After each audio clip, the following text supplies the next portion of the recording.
Доброго ранку. Hello, good morning, dear participants of this event.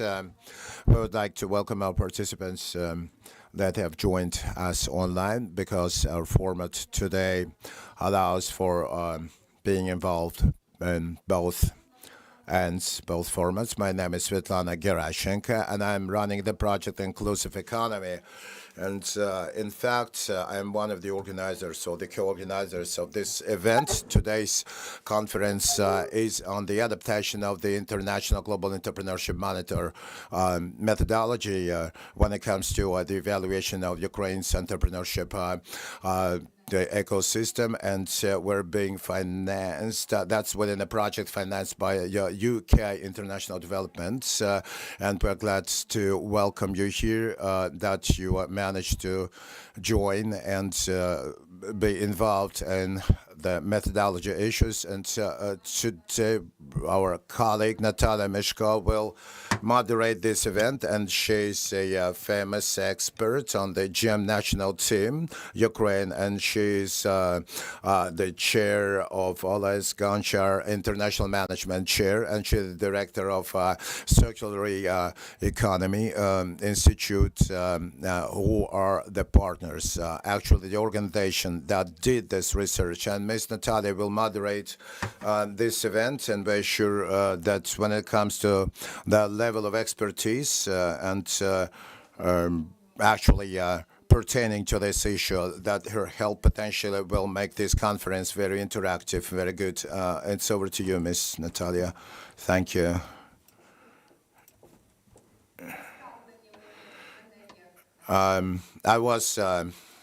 I was introduced as today's facilitator, moderator. I'm greeting you all. It's just to say that we have people from like experts among ourselves, among the floor, that have been experts within the GEM study, GEM research. This is why I hope that the representatives that are involved in this conference on Zoom, and also this floor that is present here, that you've got full professional bearings as to the subject matter in question. And that will potentially provide us with the possibility to talk about adapting the international global entrepreneurship monitoring when it comes to evaluating the ecosystem of entrepreneurship. We do not have to talk about entrepreneurship and what it is to such an honorable audience. So I would like to get to the welcoming words from our participants. We have some people we would like to invite, and it's Rachel Kane, and she's running social recovery and inclusion, and she's from the UK Embassy in Ukraine, and she's available online. Miss Rachel, welcome, please. We can hear you. Much. I'm really delighted to be here today and mark such a significant milestone, and one which Ukraine should rightly be very proud of. Unfortunately, I am not moving into Kiev until next month, but I'm very excited to see you all then. I'm going to let people put on headphones first.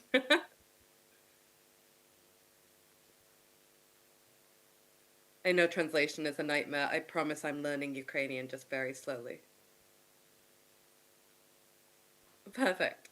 I'm going to again say that I'm delighted to be here because this is such a significant milestone. I am Rachel Keane. I am the head of social recovery and inclusion for the UK government in Ukraine, and started my role about a week after the war began. I have worked as the lead advisor on social development and inclusion, and have worked closely with the organizers here today and seen the brilliant work they have been doing. The UK is committed to supporting Ukraine in an inclusive, rights-based recovery that puts people at its heart. And that also means supporting SMEs and promoting inclusion in every area of Ukraine's social and economic recovery, including in the business environment. Ukraine's full integration into GEM research is such a huge step. And these can often seem dry and they can seem like tick boxes, but actually they can have genuinely transformative impact that we've seen before.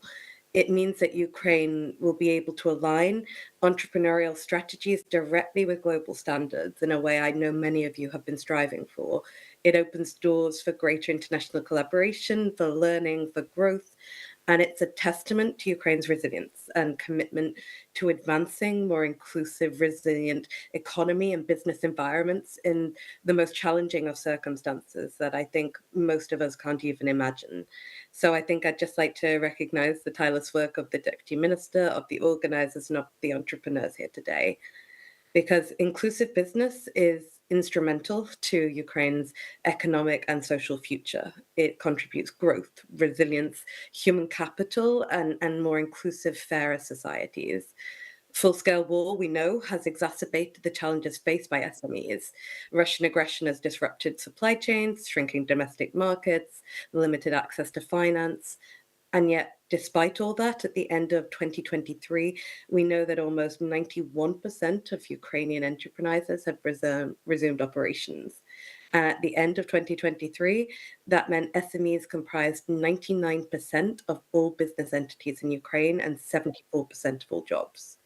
So I'm really delighted the Ministry of Economy, the Entrepreneurship and Export Promotion Office, in cooperation with hopefully the UK and others, is actively supporting and creating targeted programs for Ukrainian businesses and inclusive recovery.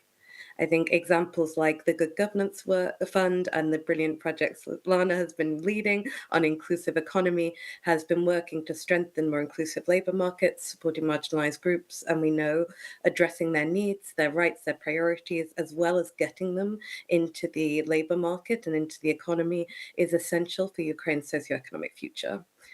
Looking ahead, the GEM report can serve as a critical tool for policymakers. As a policymaker myself, we can only make informed decisions if we are armed with the right information. And the detailed analysis of the country's entrepreneurial landscape, the kind of insights the report provides, can help shape those evidence-based decisions, that resource allocation, and the targeted development of Ukraine's entrepreneurial ecosystem. With GEMS data, we can all support the government of Ukraine towards a clearer pathway that fosters supportive, inclusive environment for entrepreneurs, helps drive innovation, stability, and socioeconomic recovery. But I would say it's critical we all work together to ensure that SMEs achieve their full potential. And I do shout that out to my fellow donors as well. And so I'm delighted that the UK will continue to stand with Ukraine on this agenda. I look forward to the discussion and I hope next time to be with you in person. So thank you so much for your time.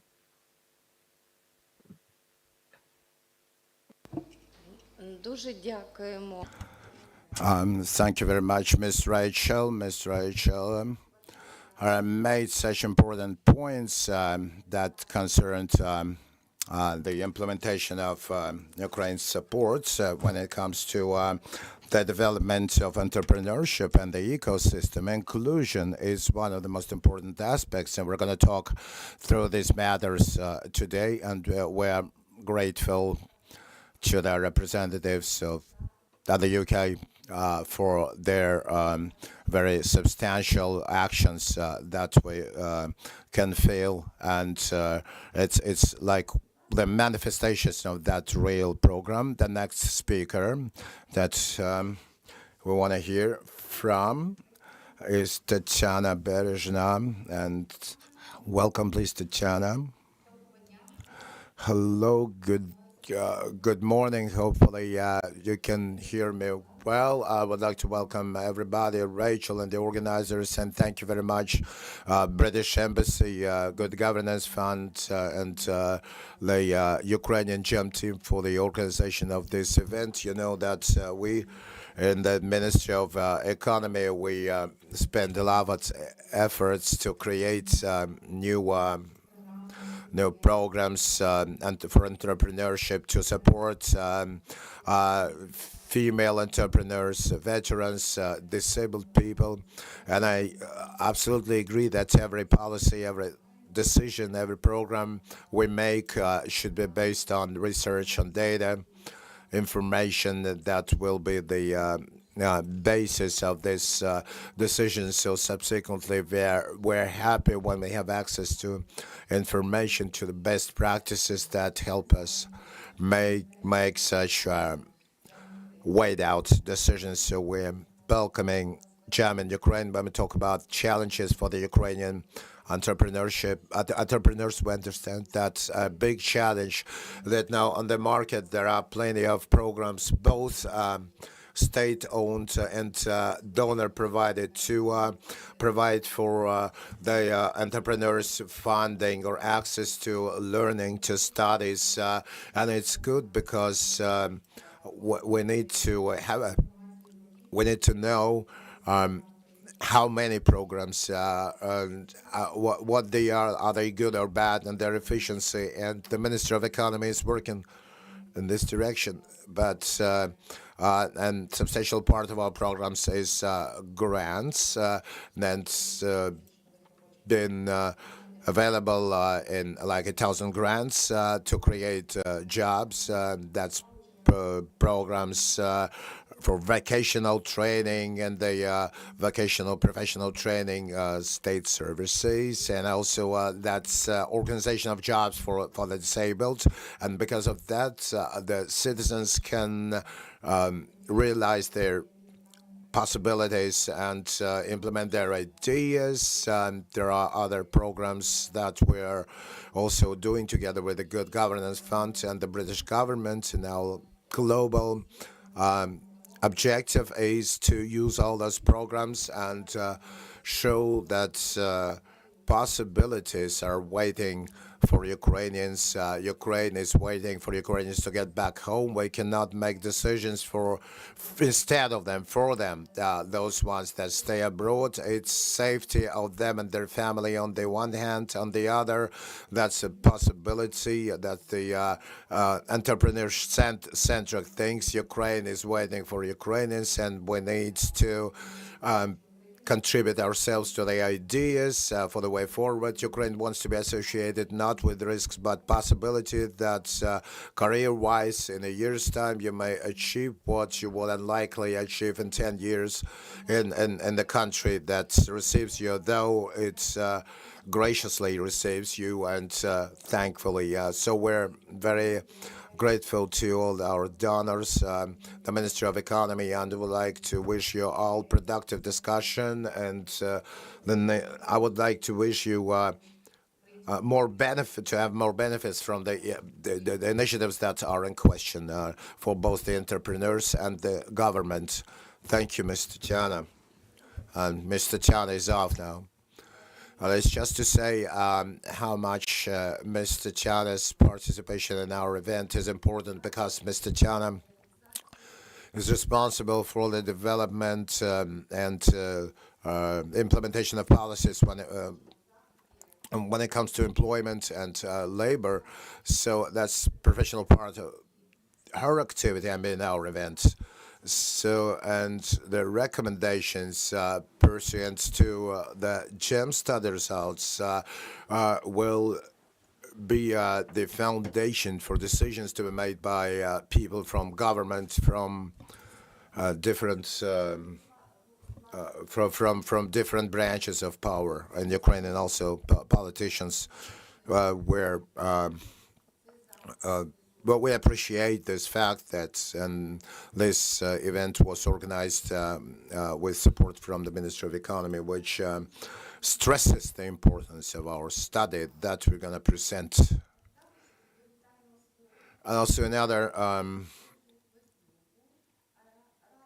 floor will be given to Olga Hvozdova, and she's an advisor for the Office for the Development of Entrepreneurship and Export. And it's just to say that Ms. Olga has such significant experience over 10 years, and she was involved in analyzing external markets, and she was involved in supporting via consultation of the entrepreneurship environments in Ukraine, and that creates conditions to develop an ecosystem in Ukraine.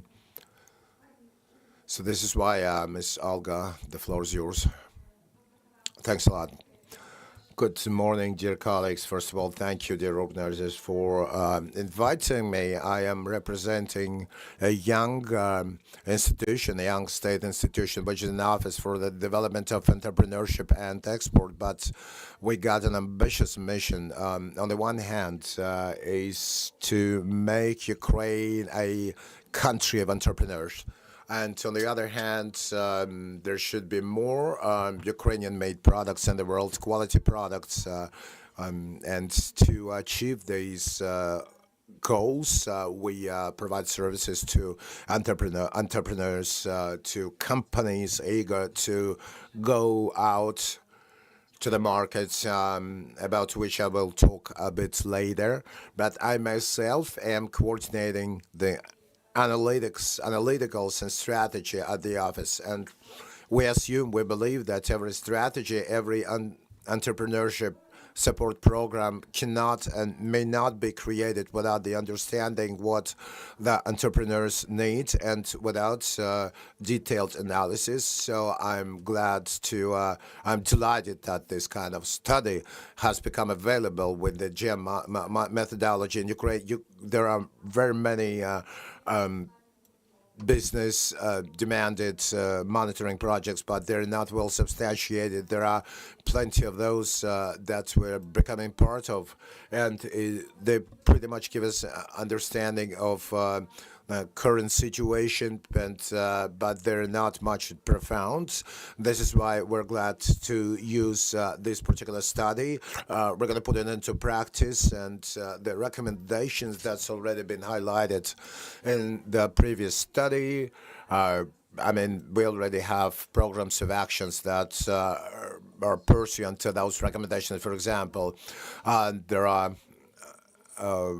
We want to increase one's access, or some obscure financial programs to increase their access to financing mechanisms. Also, women's entrepreneurship we support, social entrepreneurship we support. We are also doing a number of projects that are related to empowerment, implementation of innovations, and AI in business.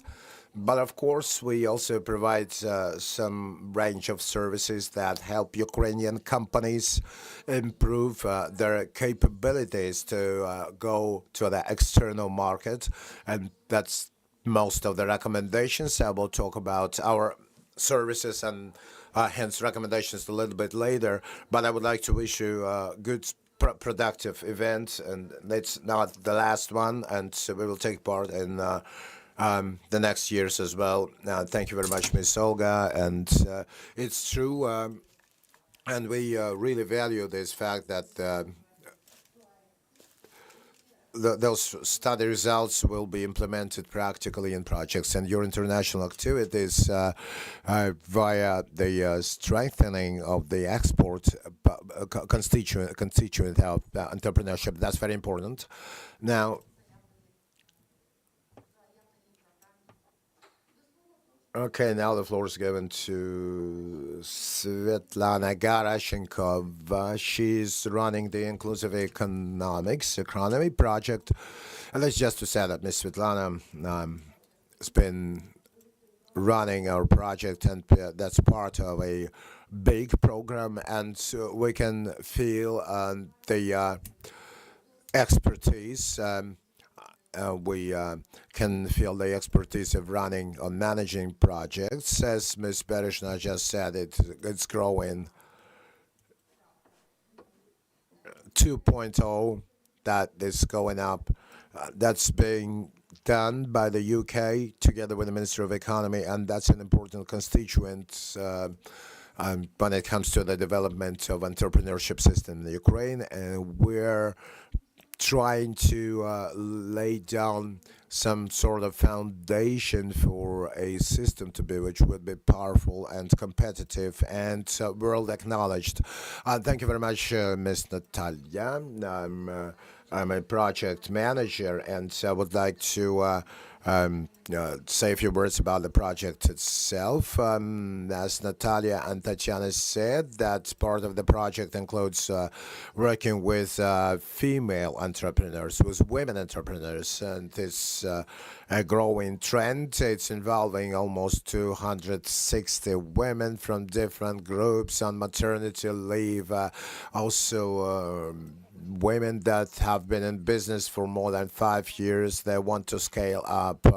Those ones that started this business during the war, and also people just wanting to make one's own business. Apart from that, we're supporting veterans. We're supporting them in their professional search. We're helping employment centers. We're helping employers for more inclusive spaces to be created to help veterans when it comes to searching for both a job or their personal designation in life. And there is a study component to this course, and we're proud that this GEM study in Ukraine was supported within our project, and hopefully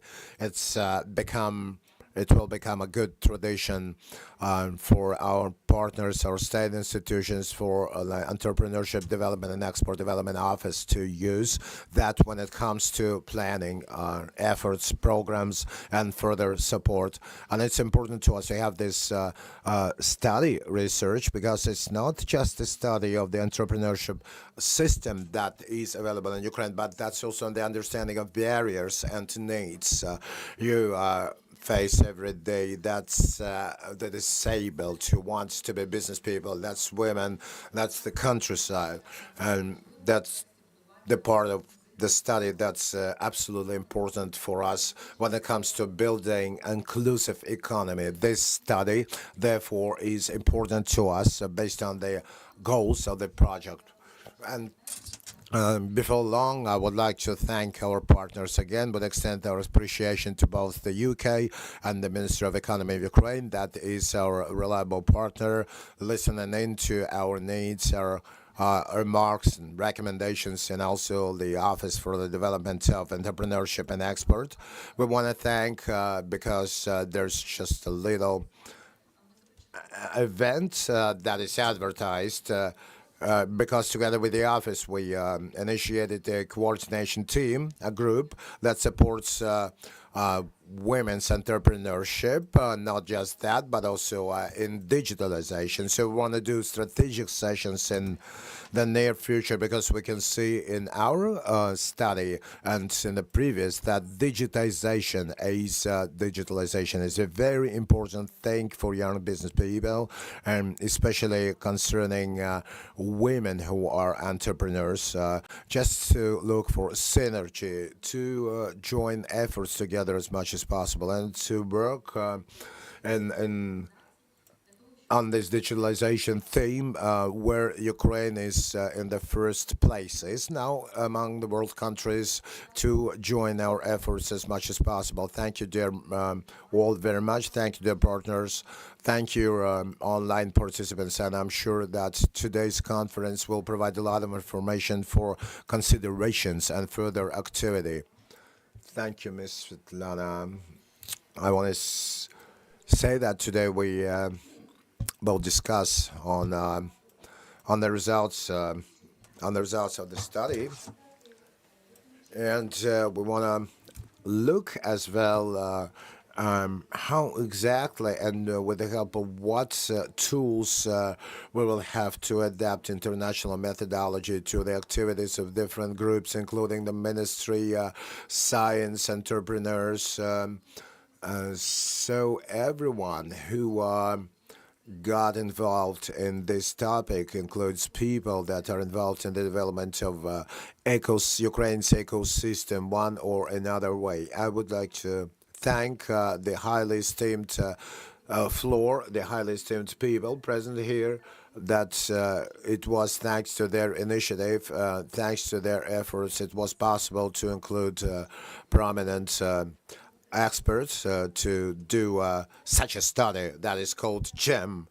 a constituent, an element of which is polling experts, experts designating profiles and developments and evaluations of Ukraine's ecosystem. So I would like to mention that we have Mr. Vyacheslav Kucher, who is a member of the Ukrainian National Qualification Agency, and also we got Vyacheslav Bekovets, who is the first vice president of the Union of Entrepreneurs, SME, and Ms. Lulia. Thank you that you have shown up to the events. That also includes the director of the Gostomel First Medical Aid Center. And I'm very happy that we have really involved people that know that are versed within the area of their domain. And that's our first report, GEM report. If we talk about ambitious goals, then our team had a very ambitious goal because we were the first team to go, and we involved like 91 experts. I can see that circle of people present in here, and everybody understands what GEM is, and we're going to talk about methodologies. So let's switch to our discussions, and I would like, online, we would like to invite a very important guest. Особу це Айлен Йонеску Саммерс, яка є виконавчою.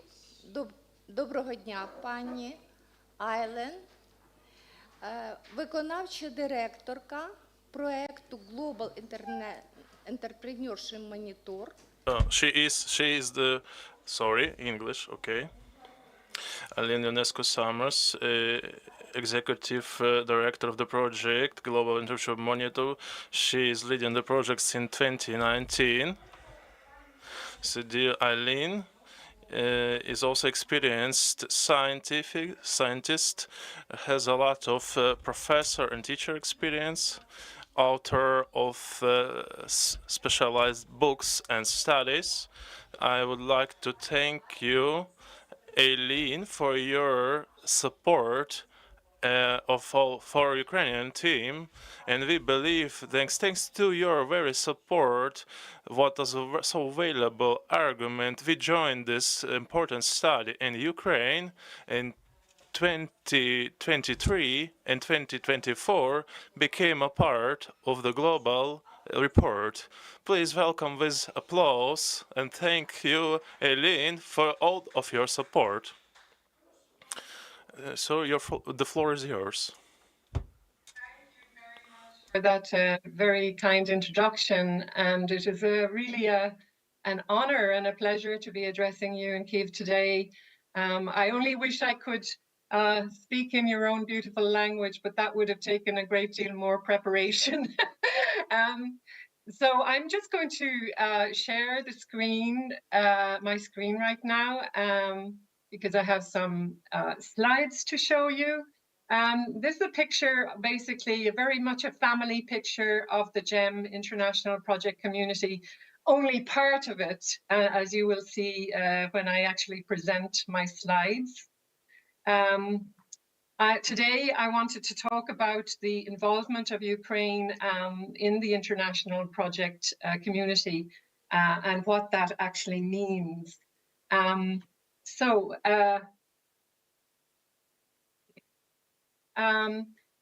as has been apparent so far, across the world, innovation and entrepreneurship are hot topics. Entrepreneurship is in high demand, especially in the context of economic downturn. You know, they talk about a VUCA business context. That means volatile, uncertain, ambiguous, and complex. So volatile, uncertain, complex, and ambiguous. And I think there is probably no context in the world right now that is more VUCA than Ukraine itself. And so society, the market, and governments, they see the importance of innovation and entrepreneurship to tackle formidable challenges in this VUCA context, but not only because of conflict. We in Europe, Western Europe, we actually think that COVID-19 is behind us and we're moving on. Actually, in a lot of the world, the impacts are still being felt. And also climate change effects, which are greatly pushing the innovation and entrepreneurship agenda. Also, entrepreneurship has moved up the agenda of business schools. So you'll find universities and top business schools increasingly integrating innovation and entrepreneurship into the curriculum and seeking expertise. Now, within this context, GEM has an exceptional repository of data related to what I call the state of the art of entrepreneurship. It informs decision-making of policymakers, and it nurtures, it helps to nurture innovation and entrepreneurship. What is Global Entrepreneurship Monitor? Well, it is, I think we can actually claim to be the world's foremost, most recognized and credible study of entrepreneurship. In fact, it's the only global research source that actually collects data on entrepreneurship directly from individual entrepreneurs. We carry out survey-based research on entrepreneurship and ecosystems around the world. And we have a current membership of over 60 national teams. They form a network consortium associated with top economic or academic institutions. So as I said before, we are a steward, therefore, of unique tools and data. The data is collected through 2 annual surveys, the Adult Population Survey and the National Expert Survey. The Adult Population Survey explores the role of the individual, the actual entrepreneur in the life cycle of the entrepreneurial process, and it's administered to a minimum of 2,000 adults in each economy each year. And we try to make sure that the sample in each case is nationally representative. Actually, this is something that, was quite a focus for us in the case of Ukraine, where, of course, certain parts of the country are relatively or thoroughly inaccessible in some cases. And then the National Expert Survey, which assesses 12 entrepreneurial framework conditions, which are essential business context factors that have a significant impact on entrepreneurship. This is administered to a minimum of 36 chosen experts each year. And as you've already heard, the Ukrainian team has gone well beyond that, more than 90 chosen experts. And so therefore, when you're looking at the National Expert Survey in the case of Ukraine, it is extremely robust. Based on this data, we produce the National Entrepreneurial Context Index, which helps entrepreneurs and those who promote them to assess the best places to start and grow a business and to compare the relative merits of different economies. So, I mentioned crisis. In the case of Ukraine, we will be looking at aspects such as entrepreneurial intentions. What are the intentions of people to start a business within your context? Has that increased or decreased? We look at opportunity recognition. Do people see more opportunities to start a business where they live than last year or than 2 or 3 years beforehand? Necessity. Are people starting new businesses out of necessity because jobs are scarce? And then opportunity entrepreneurship. Are people starting new businesses because they have actually identified and a good business opportunity? These are just really a small taste of the very many different parameters that GEM can provide data for. In fact, we have 25 years of data. We're celebrating our silver anniversary this year. It allows longitudinal analysis in and across geographies on multiple levels. So far, this has meant we have collected almost 4 million adult population survey interviews over 25 years. And the data has been collected from 120 economies on all continents globally. Just as an example of what this is on a yearly basis, for 2023, we carried out 170,000 APS interviews and more than 2,000 national expert interviews. We collaborate yearly with over 350 specialists in entrepreneurship research, and we have the engagement of more than 150 academic and research institutions, funding support from a similar number of funding institutions, mainly governments, and more than 1,000 publications in peer-reviewed journals. So I collected these stats so that you can see what is the potential impact of GEM Ukraine actually joining GEM. It is very, very substantial, as you can imagine.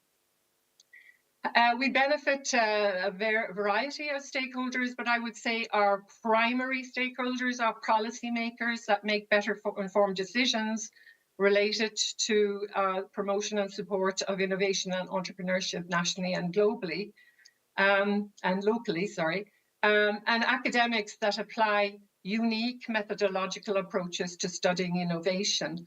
They leverage the potential of the data to produce high-level publications, and they produce really what I would say is unparalleled teaching content because it is based on current realities and hard data. But we also benefit corporate and institutional sponsors. We have a number of partnerships with international organizations such as OECD, World Bank, the World Intellectual Property Organization for the production of the Global Innovation Index.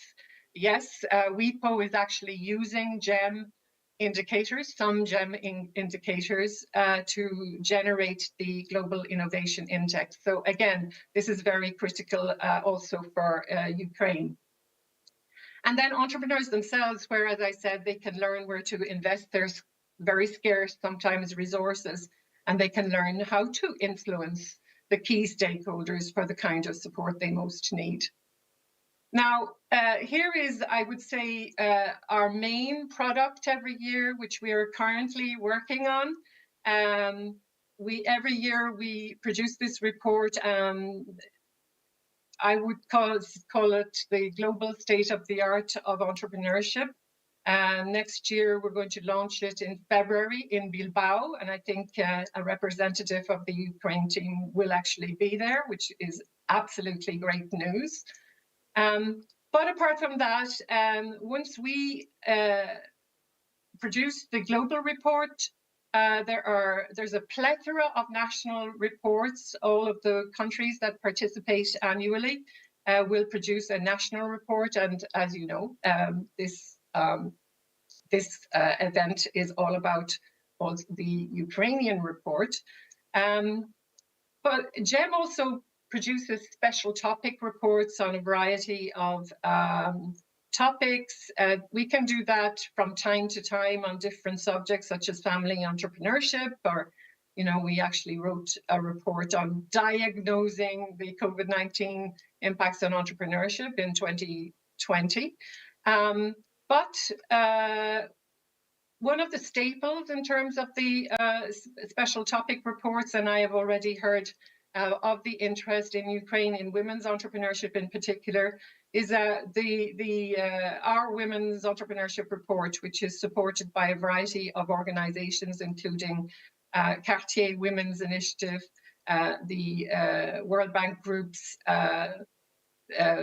financial women financial support organizations, and a variety of other academic institutions. And we produce the GEM Women's Entrepreneurship Report, but also in countries, in different countries, such as, you know, on the right-hand side there, you see an example of the Spanish report for women. We have a variety of countries that actually focus on women as well. So the access to that network for Ukraine when it comes to women, you know, is really fundamental. We are also right now working on a report on the contribution of entrepreneurship to sustainability in the world. We're just about to go to press on that, and so watch this space, as they say. I started the presentation by saying that we are very much a family, and I think I myself am based in Switzerland, and so I actually reached out to GEM Switzerland, specifically Professor Rico Baldiger and Raphael Godard, to mention that Ukraine was interested in participating in our research, but that we had not yet identified a financial source. And GEM Switzerland, I'm glad to say, in very much a family orientation, stepped in. And I just want to say thank you to those two individuals. Thank you for not only providing the finances for the first year, which now is going to be taken over, and you have heard more about that, and no doubt you will hear more in the rest of the conference. But I want to actually thank GEM Switzerland for supporting GEM Ukraine financially in its first year, and also in terms of mentoring GEM Ukraine, and you know, very much carried out a role of bringing GEM Ukraine closer to the GEM family. The power of mentoring in the area of entrepreneurship, as you know, is extremely strong, and I would say the same goes for researchers, you know. And I want to congratulate GEM Ukraine. I have been just absolutely blown away by your outstanding motivation and courage as a team. We've already heard you're making a groundbreaking contribution to GEM research, not only because of your VUCA context, but also the sheer number of interviews that you managed to carry out on the National Expert Survey, despite very, very difficult circumstances. That is just really exemplary. You have shown such resilience under the most difficult of circumstances, as an earlier speaker pointed out, and you represent optimism, you know, and a contribution, a very strong contribution to the future of Ukraine and the world in general, because as I said, you know, we have increasingly more conflicts in the world. We need to know how we can get ahead of those conflicts and re-establish ourselves on a positive path. I actually was struck by the words of a Ukrainian researcher, non-GEM, not a GEM researcher, because researchers are all friends really out there. But I'm just going to leave this quote with you. In a time of war and separation from family and friends, maintaining scientific activity can become a source of comfort and spiritual strength. It helps you stay connected to reality during a difficult time and can be a way to stay connected to the rest of the world. And I leave you with those words because I think it is very, very true. And I hope that GEM has played a role in keeping Ukraine connected to the rest of the world. Thank you very much indeed.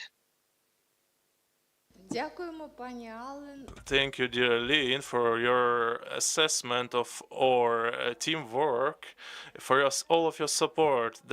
The points you said so crucial for Ukraine and the significance of Ukraine for the global report that Ukraine joined the GEM global team, that the world can understand real information, can hear real information about Ukraine, about the number of entrepreneurs, scientists who are ready to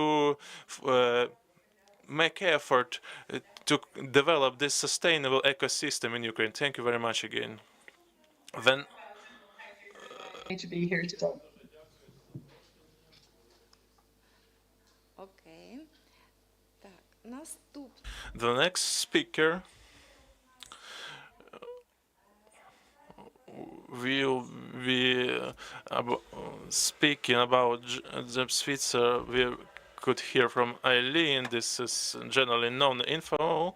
If you visited internet resources, 25 years celebrated GEM And with this short period about this short period of experience in Ukraine, I will invite to the floor Victoria Polkova. She is an expert of international GEM team in Switzerland. She's associate professor at the Freiburg School of Management. Victoria also has successful experience in consulting and planning for small to middle-sized enterprises. Please, Victoria. Hello, everyone. I would love to welcome everyone and thank all of you for your active participation in GEM development in Ukraine. I'm also very grateful to every member ABD Global that gave us opportunity to be present at this conference today, supported for the second year already the GEM implementation in Ukraine with funding, mentorship, and also I would like to thank you, UK government. I would like to start my speech with a role of Switzerland for Ukraine during establishing Ukrainian GEM team. I want to share some slides. Now, just a moment.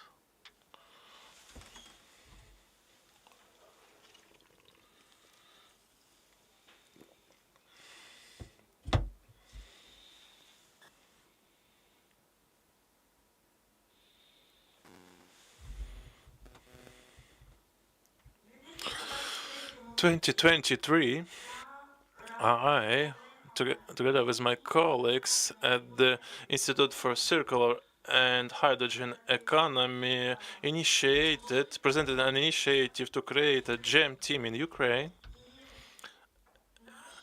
And our intentions were supported by Aline UNESCO Somers. Thank you for this.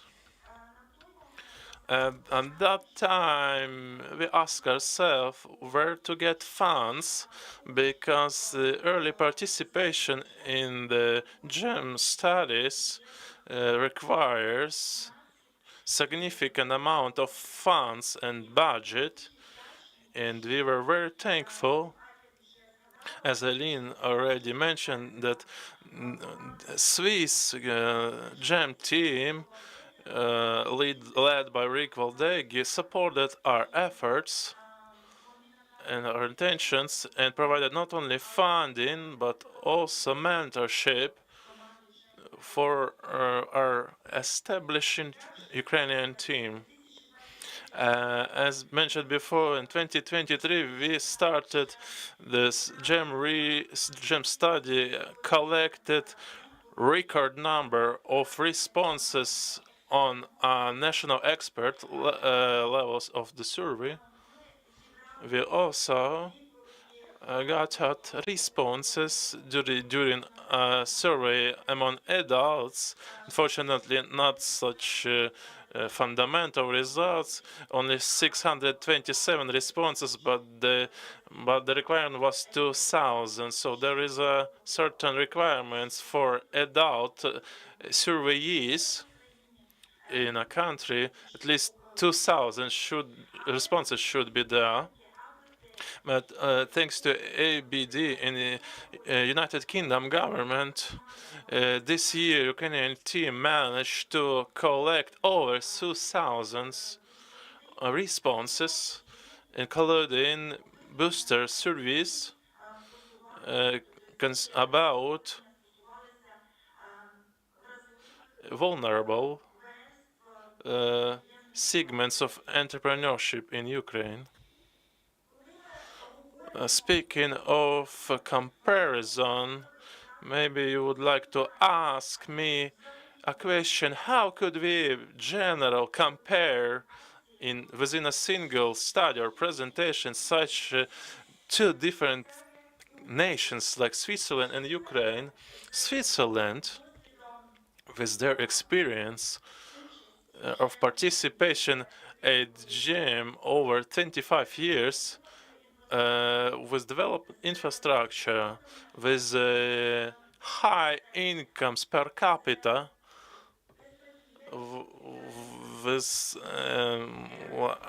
unprecedented support for entrepreneurship in the country, and Ukraine fighting nowadays against challenges of the war that in its history had a lot of challenges and crises, unfortunately impacted economical and entrepreneurship ecosystem negatively. So now Ukraine only has been participant for 2 years at GEM studies, and this GEM methodology provides analytical system allowing to compare entrepreneurship ecosystems of different regions and countries. So now, speaking of the Swiss experience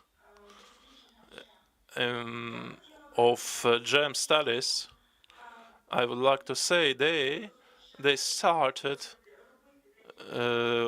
with such studies in 2002.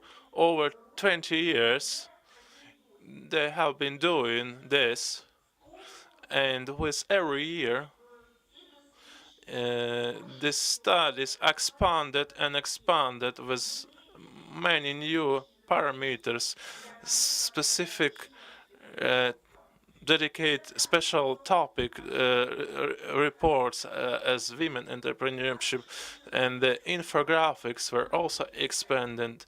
Now I would mention the language factor. There are 4 regions in Switzerland based on the language: German speaking, French speaking, and Italian speaking, and Retro-Romanic region. Retro-Roman, and every of these regions has its particular specifics, economical, social, and Swiss GEM Switzerland already had experience in development of reports, specially designed for French, Francophones, German-speaking population, Italian-speaking population, to present these results in as much as possible clear way. Thanks to the fact that Switzerland has been participated over 25 years in such studies, we can follow this long-term trend development. We can look deeply into deep trends, how entrepreneurship has been developing in different regions, what were the factors influence their activities. So taking into account this, we can develop our strategies using these insights already. Now I want to switch to the GEM presentation I made for RPI. This program, the software allows you to monitor live main trends and switch between different aspects of the entrepreneurship development. Here I would like to show you that we can, thanks to this over 20 years of experience, we can analyze entrepreneurship, social and cultural aspects of the entrepreneur support in regions, and also compare with other nations. I would like to show you that we have here I just wanted to show that we have an indicator that shows that's a read on entrepreneurship activity in the regions where we can see that in Switzerland, that value didn't go higher than 12%, as well as we can see another thing.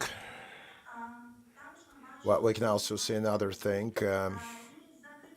which is the level of closure of businesses, which is pretty low in Switzerland, makes 2, max 3%. In other words, on the whole, we can say that the situation is pretty stable when it comes to entrepreneurship development in Switzerland. The point is that some of my colleagues claim that we're so stable that there is nothing substantial that is going on with the values. But if you want to look deeper, then we will see that not all the values are same, broken down by region of Switzerland. For example, we can see that the worst performance is in the Italian part, but the best performance and the least closures we can see in the German part of Switzerland. And we can do the same by analyzing Switzerland's values on those targets by country, on the level by country. In other words, we can see a trend that in the developed countries, we can see that the development of entrepreneurship is lower compared to those that are developing, like in Asia and Africa, which makes the point that we need to analyze on and see motivation for participation of a businessman to be, because when it comes to developing countries, that's could be a forced option for people that cannot find a job and they just have to go into business, and that's their incentive. And also, I would like to make a point about GEM's importance from the point of view of making an index of entrepreneurial environment, which is a national index of the entrepreneurship context, where we can see that in Switzerland, this index in Switzerland includes a lot of parameters. It includes financial support, it includes cultural support and social support for entrepreneurship. In Ukraine, includes also support from the state, and so on and so forth. There's plenty of items, and they're all calculated, and we can compare the environment or the setting for entrepreneurs in different countries. So we can see if, for example, in Ukraine, we can see that index that stands on like 4.3, and Switzerland, we can see that was 5.5 back in 23. So in other words, that's like a maximum. The maximum criteria here is 10 scores 10. So 5 plus 5 plus 5 is 10. And we understand that in Switzerland, the system of entrepreneurship support is more evolved, more developed. But when we want to see the different constituents, different aspects, in other words, we want to delve deeper, then we will see, for example, that in Switzerland there is a place for space for improvement For example, that includes the entrepreneurial education on the level of high school. That also includes internal market dynamics. That also includes that one's attitude to children, to women's entrepreneurship, to women. When we also talk about Ukraine,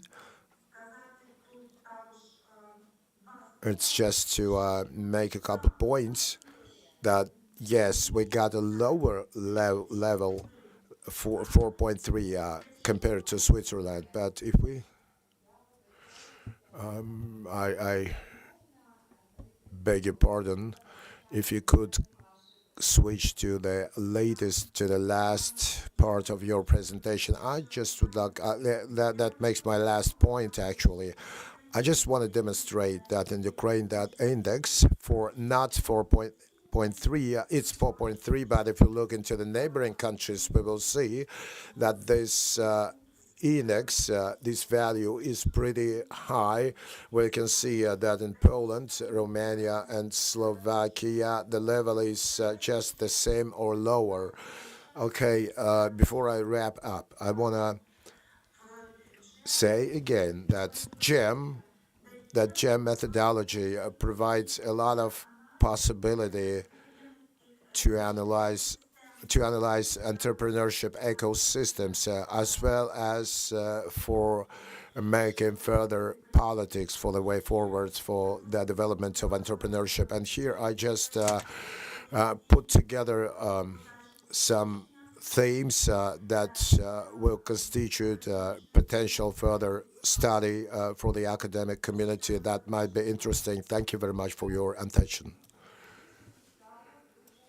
Very interesting, very substantiated comparative analysis, country to country, really gives us the possibility to see that the environment is dynamic, that there is a system of coordinates that we've got to measure and work around. That this is why those studies are indispensable. Thank you for this well-substantiated report as to the methodology and the tools usable. That makes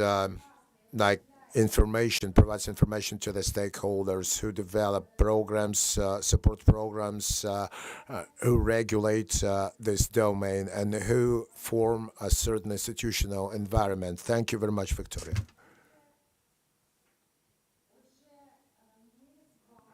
Right.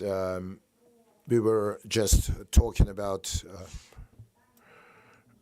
adaptation of this international methodology, and that wasn't a question actually. But in the previous ones, we saw that when it comes to the tools used within the methodology, they were not, as we saw, tools for making a report.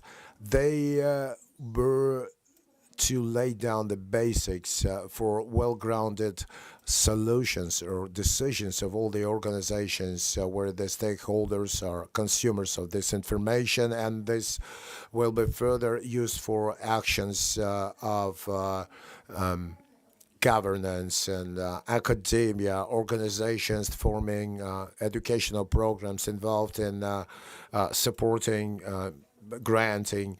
by grants to those and enterprises, because it's very important to form your program based on credible and well-grounded information. This is why our next speaker will highlight those governmental programs for entrepreneurship development in Ukraine that are very important for the development of ecosystems.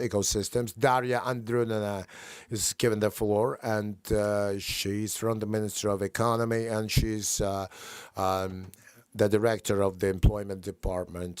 She will talk about professional activity. That's an opportunity for her to demonstrate, to present those issues that are important in terms of direction, where to go, adapting your methodology, and getting or finding study factors that would contribute to making decisions, therefore.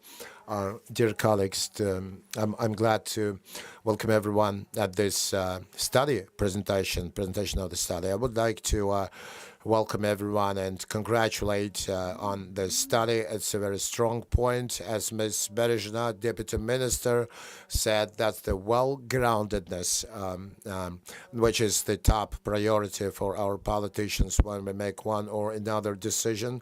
We have to be guided by scientific data, reflecting an objective picture for us to potentially find as many as possible operative and efficient solutions. We're going to use it for the way forward.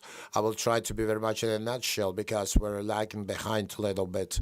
And I would like to make the point that for Ukraine's Minister of Economy, SME development is a priority because we understand that's number one, the future of our economy, and number two, future of our labor market. And aiming to develop small and mid-sized business, we have implemented micro-granting programs for micro-granting, and the results are satisfactory. So we want to move along with that. And if we talk about the results of those programs, then I would like to say that since January 24 and up until now, 23,000 applications for microgrants were taken. 9,000 almost positively were positively received, and it's a good thing that we're going to create like 16,000+ jobs, and then all in all it will make like 40,000 jobs. And there's another theme that's issuing grants to veterans, their families, their relatives, and hopefully, that's also a success. Hopefully we'll be able to scale up. Another trend will be issuing grants for processing. That's for a more complicated industry branch, and it's important within the context of our new policy that is called Made in Ukraine.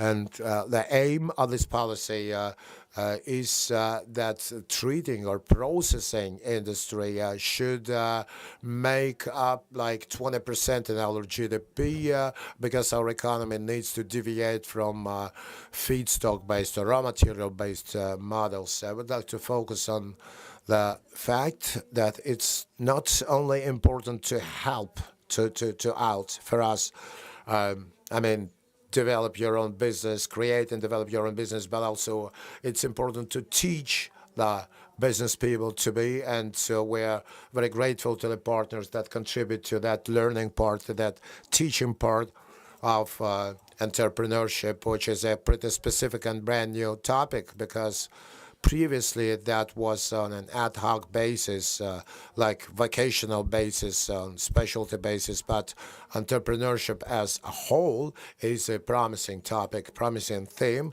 and supporting a business person on their way forward is our objective, and resolving their problems.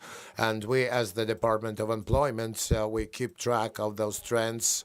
The most important shortcoming is a lack of human resource, a very high, at the same time, there is a very high unemployment rate. About 60% of the employers polled questions say that there is a problem, low skills, no skills, and mobilization. So now, to support business, we are implementing a number of requalification programs. Thank you very much for your support, because we're making huge efforts requalifying people. Without partnership, we will not be able to cope that well. And another theme, another branch or effort to support our business is training women proper. I don't like this term, but I will say that's non-typical, traditionally masculine professions, trades, and now the Ministry of Economy has issued a resolution on an experimental pilot project that the employer might request specially trained women, and those women will be taught and will be also hired by those employers that express their interest in those specialties. Another branch, another direction is to adapt our labor markets for people, for disabled people, because now we understand that on a daily basis we got a growing number of disabled people because of the war. So we probably will need to adapt our workplaces and realities of our economy to those circumstances. That's what our future depends on. And for that, for example, we took the example of Estonia. In Estonia, they reimburse something to those employers for accepting taking on those disabled people, and we don't have that model. And now it's a partnership with UNDP, and hopefully they're gonna request. More frequently. The employers will request disabled people more frequently, and we're in for a lot of long, a very fruitful way of work, and thanks to our partners for that. They're indispensable on that. Thank you. Do you have any questions for our speakers, our program? The programs and maybe partnership nuances in the way of implementing this program. Yeah. So I've got a question. My name is Valery Povresnuk. I'm the director on co-funding and funding help to different businesses. And you said that on the one hand, there's a lack of HR, human resource, and on the other hand, there's a mismatch with the skills that the employers want and what the applicants present. So, is there any knowledge of what kind of skills are most efficient and most deficiency?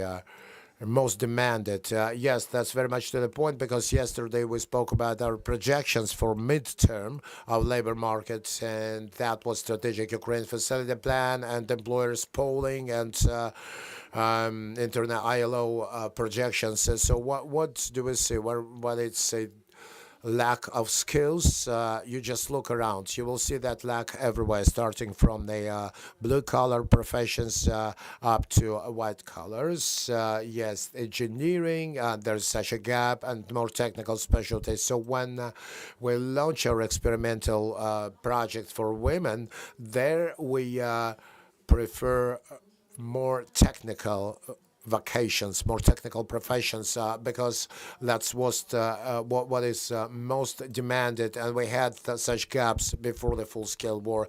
Now the situation is getting worse, and also the transportation area, that's a very complex situation, because when we met the employers aiming to verify the last spring polls data, then we heard that the transportation employees were complaining about the lack of human resource of people, and they already spoke about their preparedness to involve labor migrants, because they can't see another way out.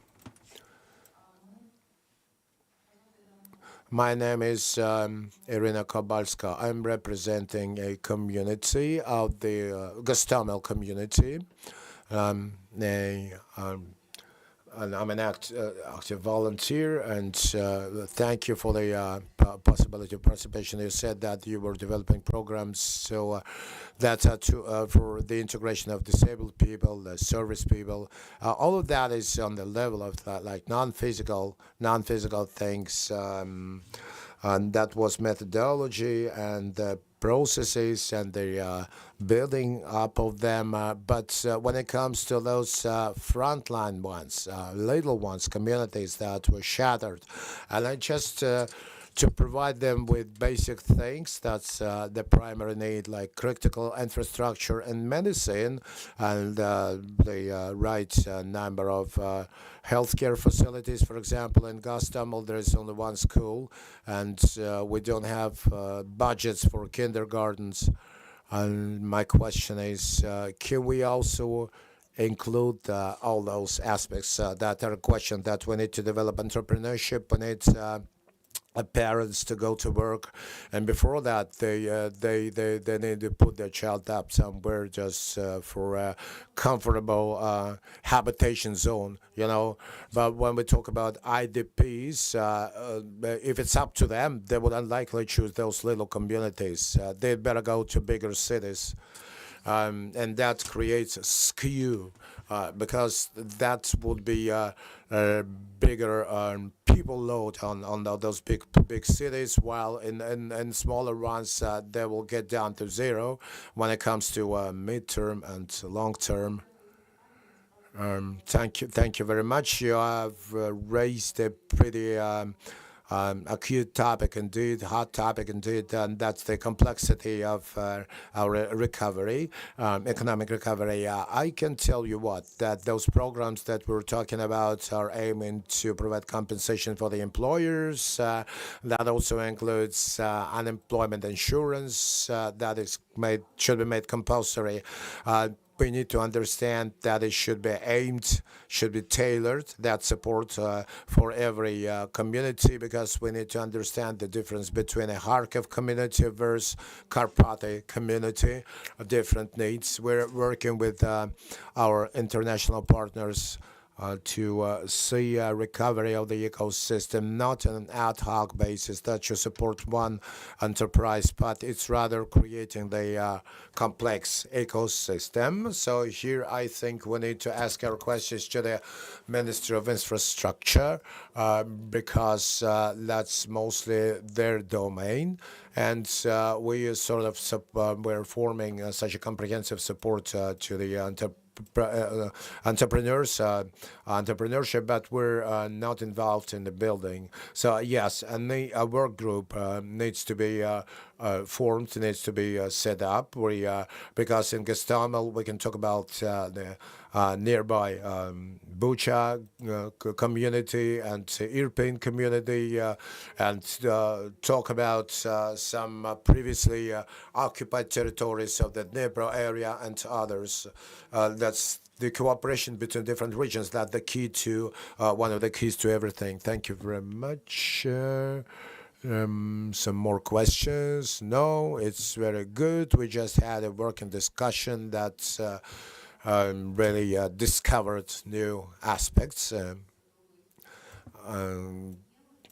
Now, back to the GEM methodology importance, there is a possibility for stakeholders that would be interested in the formation of these programs, that the stakeholders need to include special questions in the polls if you go down the critical points for program developments like business relocation, adaptation, and so on. That's an important component of our activity. Continue with that. I will give it over to Ms. Olga. I need my presentation. I've prepared a number of slides to talk about it, to give you some info about our organization, our activities, and what we're doing to support entrepreneurship in Ukraine. That's Entrepreneurship Development and Export Office. That's a young state institution, and we started back in 2015 as a project organization supported by donors, but we showed when it came to our efforts. We demonstrated that we were able to help the government do certain programs. In 2019, we became a state institution. In 21, except for expert support, we also went on enterprise support, and we're coordinating a national DIA business project that you have heard of. Hopefully, a little bit history. In the world, in particular in the EU, when it comes to business support organizations and export support organizations, they have been outlined, singled out as standalone agencies of the central executive authorities, which is immediate business support features or functions delegated to some individual agencies that go back to the 50s, to the 40s of the last century, and in Europe, and where the youngest organization, for example, in Georgia, in Caucasus, they created such an organization earlier. And we're not so much the youngest, but smallest in manpower and budget, but with very ambitious goals. And few words about what we're doing for Ukrainian entrepreneurs. First of all, we have created a national DIA business portal, which is a single window, one-stop shop for those who want to create their own business, and also for already existing entrepreneurs. And this portal has a number of online tools to be able to help you find potential business ideas. And it's not only for you to have an idea on how to make a business efficient in Ukraine, but also there's calculations and accounts of financial resources one needs to invest. Number two, that's a number of online consultations on different topics. And here we work with private consultants that work pro bono and in their free time to give advice to the Ukrainian entrepreneurs. And there is plenty of instructions. There's a guide that we're developing with typical frequently asked business questions. And there's another one, which is financial marketplace before the full-scale war, and now one of the most problematic business issues includes one's access to financing. And in the recent years, there's been lots of business support programs, grant support programs, including from the Ministry of Economy and the government. And we all understand that it's not a simple thing for business to get their bearings around those programs. So we sort of created some sort of section with table of contents that you can find all the existing programs for loans, lending, and state institutions. On the regional level, you will find descriptions of on the regional level, on country level, and this tool is being updated all the time. Now, a few words about services for exporters. When it comes with the full-scale war, a lot of businesses faced a problem of insufficient demand for their products in Ukraine. They started to go actually externally to the external markets, and we provide a number of export development services, starting from export diagnostics, then preparing an individual export plan, and other different services that are available on the DIA business portal. We are also actively involved in research. That's first of all the status and needs of business in Ukraine. We have partner projects, and we do quarterly polling of business, and I would like to urge those organizations that want to be part of that and ask different questions. There is such a possibility with different partners, different organizations, with the ministries, with research institutions. We can add extra questions to our polls. Number two, it's study by sector. And in this year, we're studying 5 sectors of the Ukrainian economy and their status, their condition during this full-scale war, and their export capability. And those studies become the grounds for the efforts of donor organizations to support those sectors. And we're also doing some other individual study of external markets, not demands from business and associations for them to better understand those markets and adapt their products and go out to those markets more successfully. Now we have an individual external market research program. Individual studies, meaning, and that's partly on donor budget, partly on state budget, and all those services are subsidized and they come free to the Ukrainian companies. And also there are requests from businesses for partnership to grow up. You need partners both in internal and external markets. And so we as a state institution, we have every week requests from importers to find some reliable delivering companies, so suppliers. So we monitor all the tenders in foreign countries where Ukrainian entities also can apply for. So another direction is organization of national and collective presentation stands at national and international exhibitions. Unfortunately, this is now supported only by international partners because we have no funds provided within a state budget, but we can, fortunately, we can enjoy big international support. In this slide, you can see some of the exhibition we organized this year. There are also some organized not without our participation, but with national stands. So success stories, signed contracts. Is one of them. Sold products to foreign markets, Ukrainian products. Our mission is to increase capabilities of Ukrainian companies to enter foreign markets. They should result in more sales and revenues into the state budget through taxes. So here are our contacts, contact information. Feel free to stay in touch until the end of this conference. I would like to ask any questions, answer any questions, if any. So, yes, please. The next speaker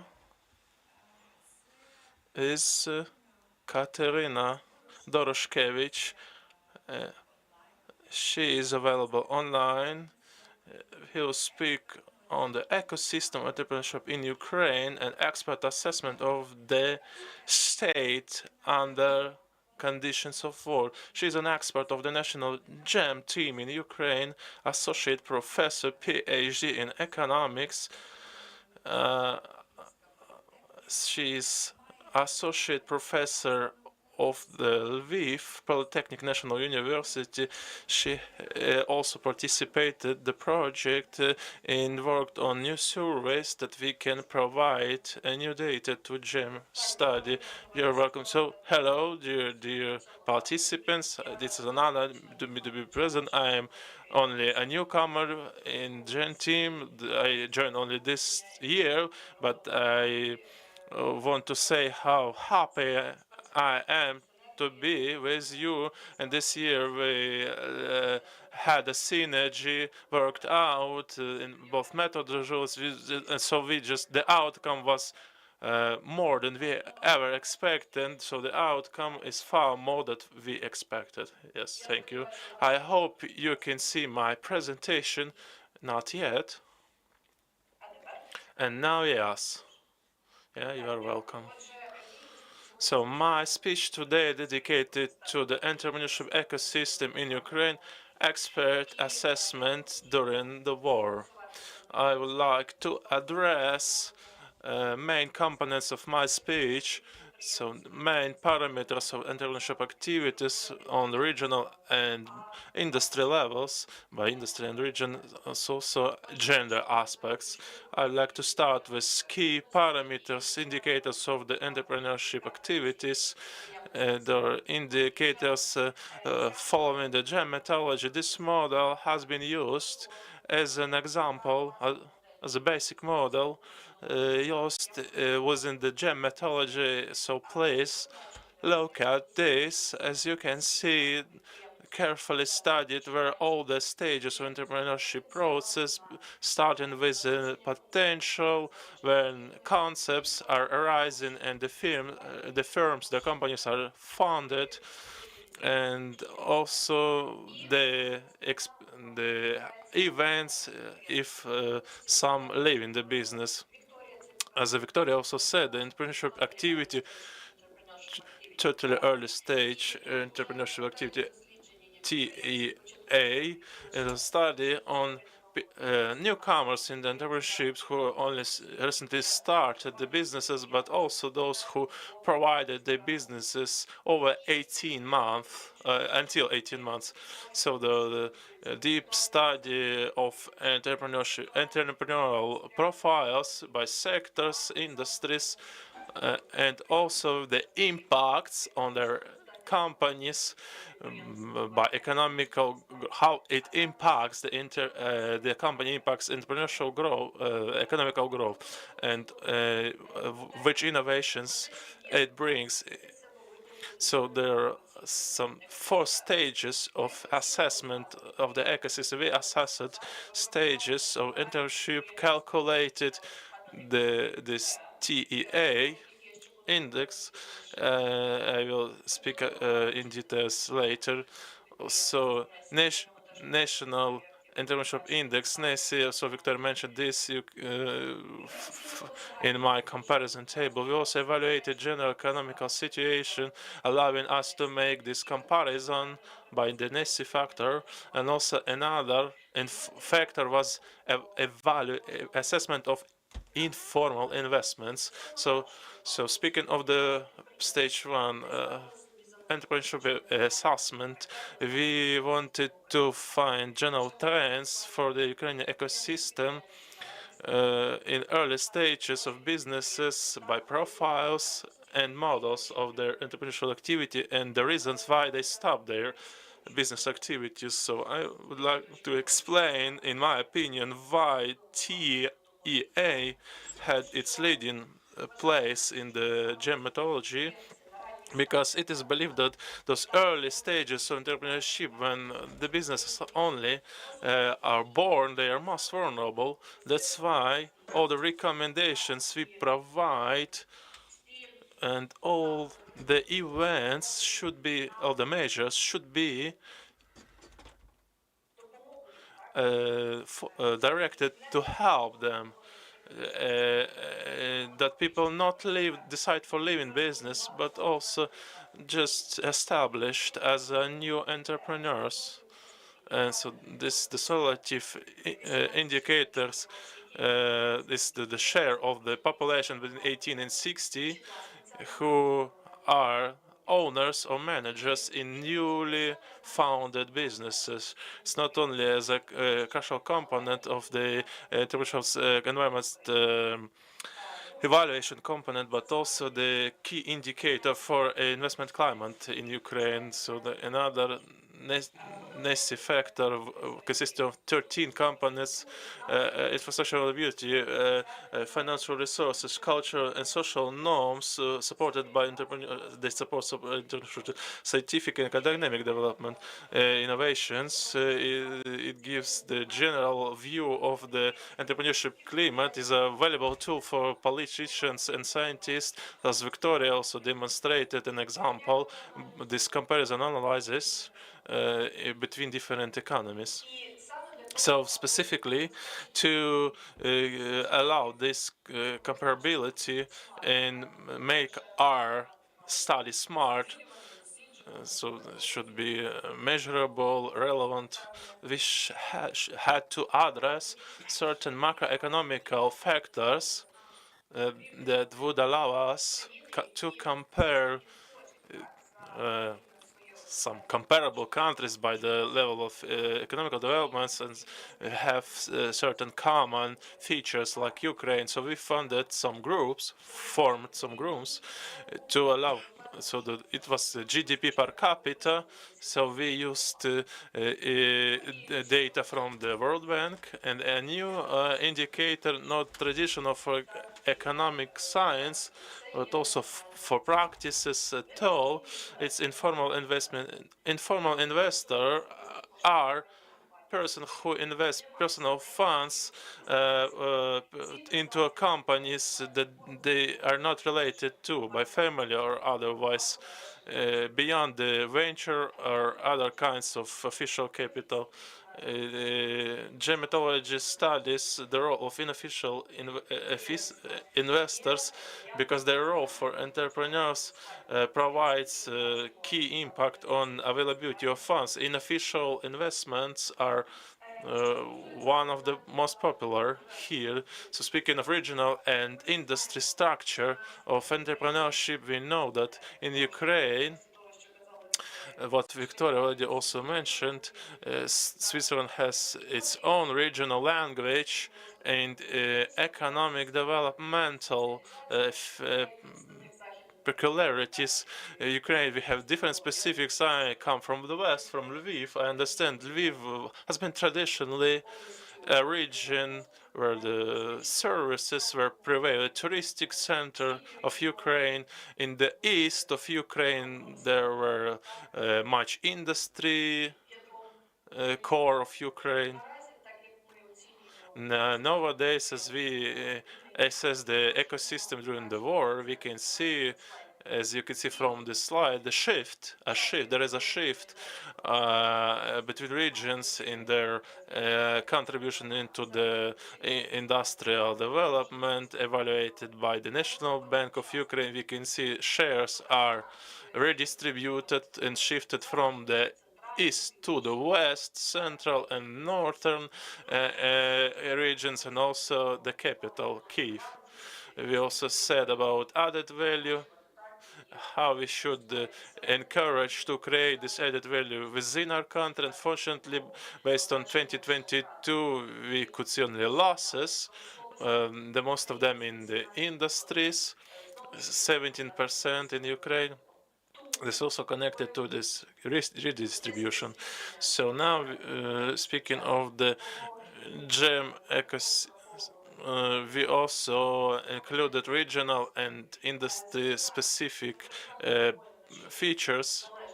We also took into account the TEA index calculation by the north, center, south, east, and west. I mean, also we also studied the industrial structures of entrepreneurship, and by the some specific indicators we try to evaluate, to assess business service sectors oriented on consumer. So the regional and industrial expectation also were taken into account.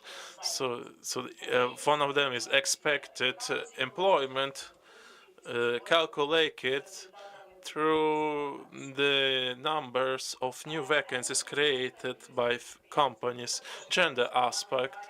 As both Svitlana and Daria today also raised this question, And we all understand, it's clear that for the sustainable development and within the gender strategy 2030, speaking of economical consequences for enterprises, so this ensuring equal and inclusive opportunities will bring it to more innovative and professional development of specialists, will solve this manpower lack issue, and also development of new goods and services that could be demanded potentially on demand.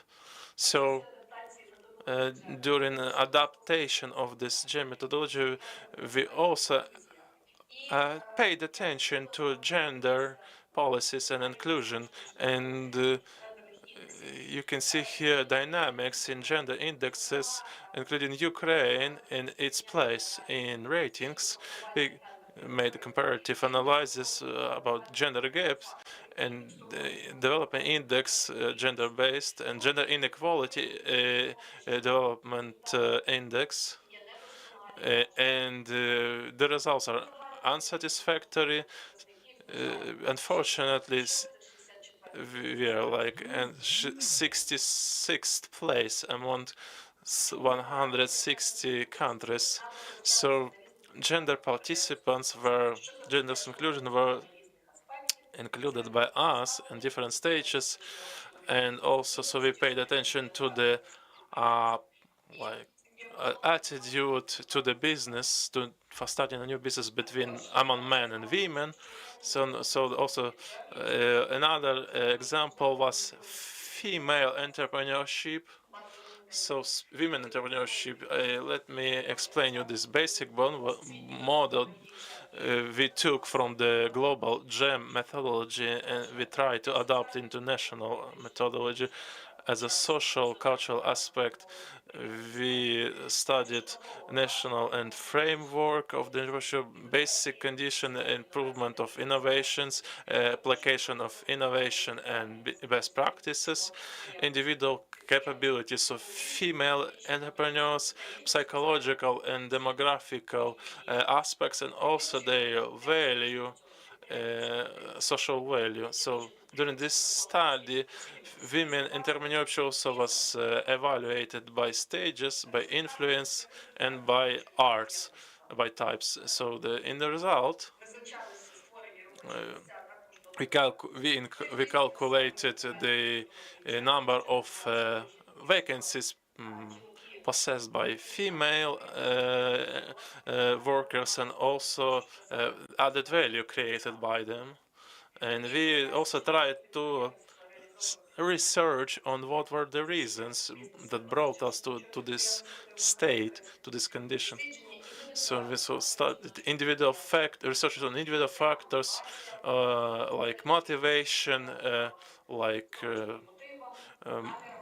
intentions, and social public opinion on the female entrepreneurship.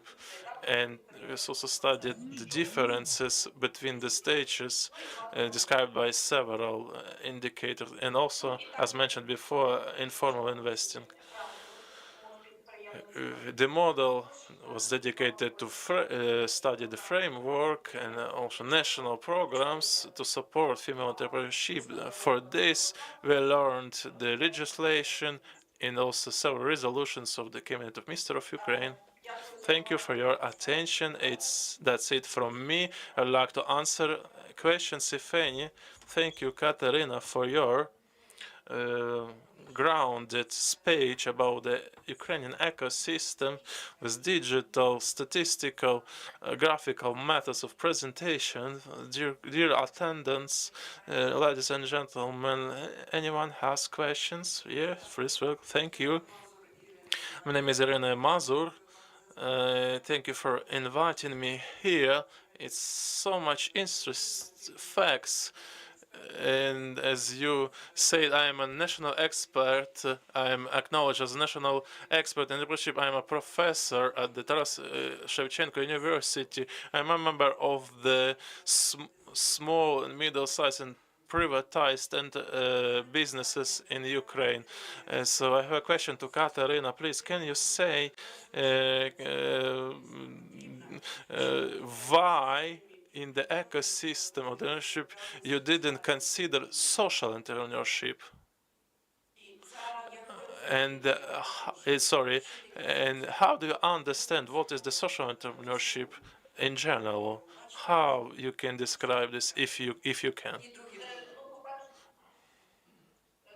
First of all, we took general methodology, GEM methodology. We had some framework already. We acted within the framework provided in those templates as a social entrepreneurship.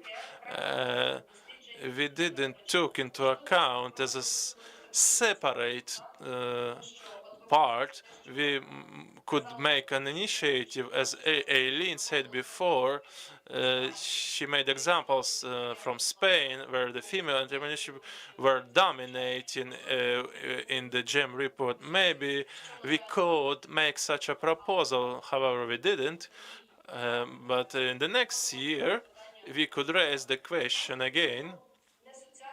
And we had not social entrepreneurship, but I cannot recall our primary term. But however, in terms of measuring gender aspects and gender inequality, we had such an initiative, but we somehow lost it.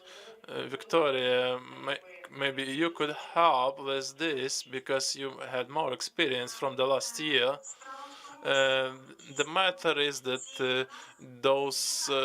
we had a single additional initiative led to additional answers, responses within the survey about sensible groups of entrepreneurs, veterans, women, female veterans, people with disabilities, and I now should remember it, those vulnerable categories, rural population, but we didn't study on social entrepreneurship separately within this study. Yes, didn't research on this. We paid more attention for inclusive economy. We were focused on the inclusive economy. It wasn't the initiative from ABD Global. So, thank you very much. And another question to the organizers. Thank you for your large piece of work you made. Is it possible to get those presentations you shown us today? But I'd love to have the opportunity to show them to my students as well.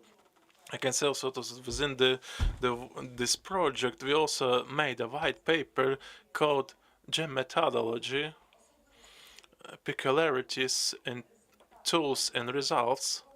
It is done.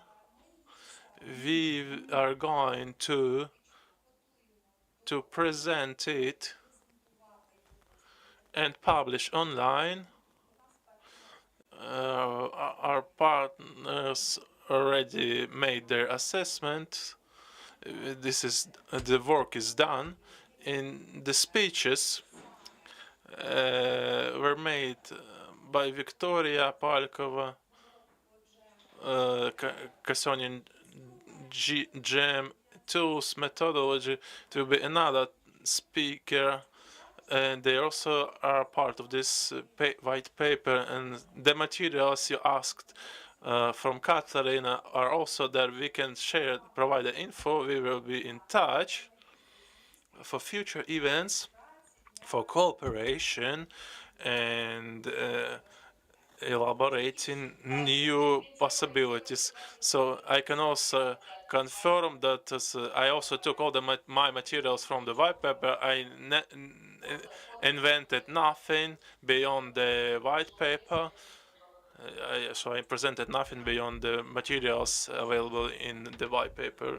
Any questions to Katerina? Thank you. So the next speaker, also member of national team of experts, GEM Ukraine, Vasil Namanyuk, associate professor, PhD in economics, head of the Department of International Finance, Harashchenko National University of Kiev. And I would like to say that Mr. Namanyuk has a lot of experience in researches on finances in particular, but also different projects of ecosystem development. So his participant engaging in team this year, we could feel so much experience and professionalism in him. So yes, the floor is yours, Masil. Hello, everyone. I think this, the next will be the coffee break, and so after all the grounded, so well grounded speeches we had before, I will speak about the peculiarities of application of this methodology, monitoring and assessment of entrepreneurship ecosystem of Ukraine. This is my first time of participation in this assessment procedure, and the methodology by itself is very interesting. It is promising a lot, and I can explain why. I participated mainly in the assessment of the results expert survey of the expert survey. Two basic instruments are adult population survey APS, providing results, the attitude, activities, and ideas of business among population. Katarina already told a lot about this component. So for me, I can add that one of the peculiarities of application this methodology in Ukraine is last year and this year, in this part of the GEM tools, were added specific questions for Ukraine, for Ukrainian context. Another part, another tool is NES, National Expert Survey. So this at least 36 experts should be surveyed, different by their domains.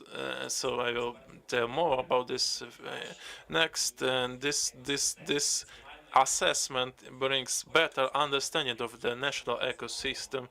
So speaking in general about these tools, what are their advantage for Ukraine? It's a great basic to make evidence-based policies nationwide, and there are also different kinds of surveys or indexes showing or ratings showing the level or state of certain system like rule of law, etc. But what is the advantage of this approach, this tool, is the assessment from bottom to top. And you also could learn all the report from the last year, and this year report is also going to be published soon. Speaking a bit in advance, ahead, I can say that with 100% of national experts, there were over 100 in total this year, to provide consistent responses, full responses. Those are different statistical moments to compare with international, on international scale. This year we had over 50 and all of them stated not enough state support and lack of financing, too much taxation. So that I can also say that this is specific feature that allowing us to use this very instrument as an indicator to understand dynamics of positive or negative changes directly connected to ecosystem. So now I will not say anything more about the surveys. Katarina already told a lot of this. So the framework, entrepreneurship framework. So I didn't hear Victoria's speech. However, I am sure she paid attention to this as well. So the surveying the experts allows us to find out this very internship framework, EFC, internship framework conditions. We can, based on this, we can make our conclusions about the situation in the entrepreneurship ecosystem directly from entrepreneurs themselves, but also experts who can provide consulting to businesses and policymakers, decision makers who are responsible for the quality of the ecosystem, because the business in Ukraine is well self-organized, but the rules of the game are set by the top. They should be also consistent. Which basically primarily those entrepreneurship experts when it came to the relevant parts of the reports, they reiterated. And I promised to be very much in a nutshell, and it's just to reiterate that yes, Ukraine has its peculiarities. Ukraine's entrepreneurship system is peculiar, which was reflected in both GEM tools and last year, and this year only when it comes to APS. Why so? And it is important as well, and this is what I see, that in last year's expert evaluation really provided for that conclusion that summer, because Ukraine really had taken part in that polling and that research, because all those elements of ecosystem are available, are present in Ukraine, and by certain values, there might stand even higher than average for Ukraine. That was part of the polling, but actually, the point is that the rules of the game, not that they completely contribute to the implementation of the whole capacity of this ecosystem. And also another point to make is that there is one universal goal of all that stuff, to make an international breakdown or slice to see what is better, what is worse for what ecosystem. And this is why all the countries are divided into three groups by their macroeconomic features, and this is actually a positive point. Therefore, as a person that is pretty much versed in the methods, econometrics, and I would like to reiterate the data validation process, and it's pretty careful, and it is to say that the results are pretty credible at the later stages, which is just to say that when it comes to missing data, you have seen some preliminary results. You have seen the results. You can open the report. There's qualitative evaluation that is coded, as it says, which provides a visualization to contribute to your better insight into the condition of the ecosystem.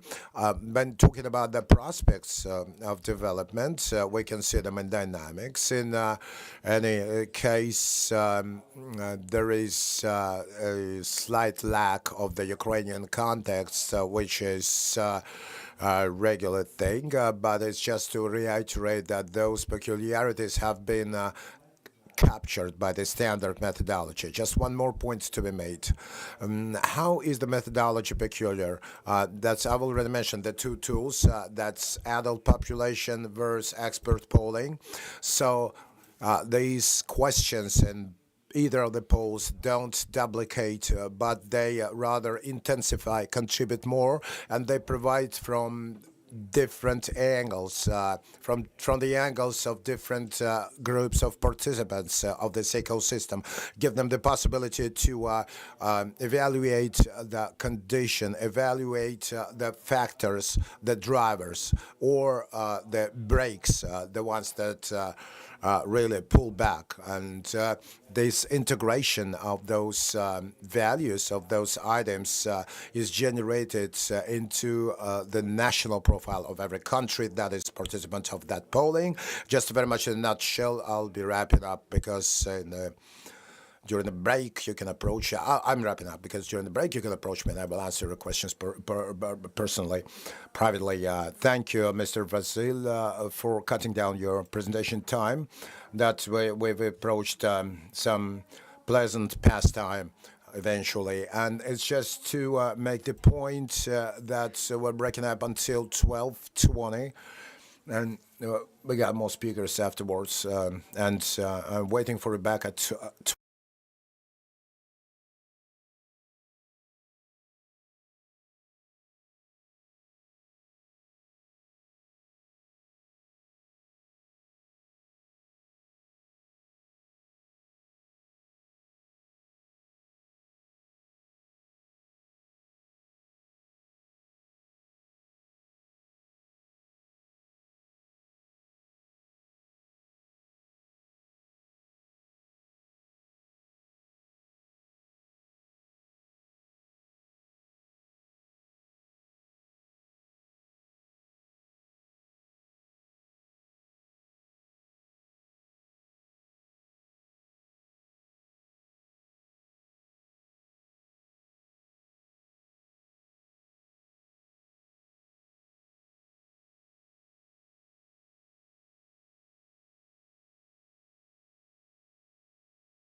Пані та панове, ми продовжуємо конференцію.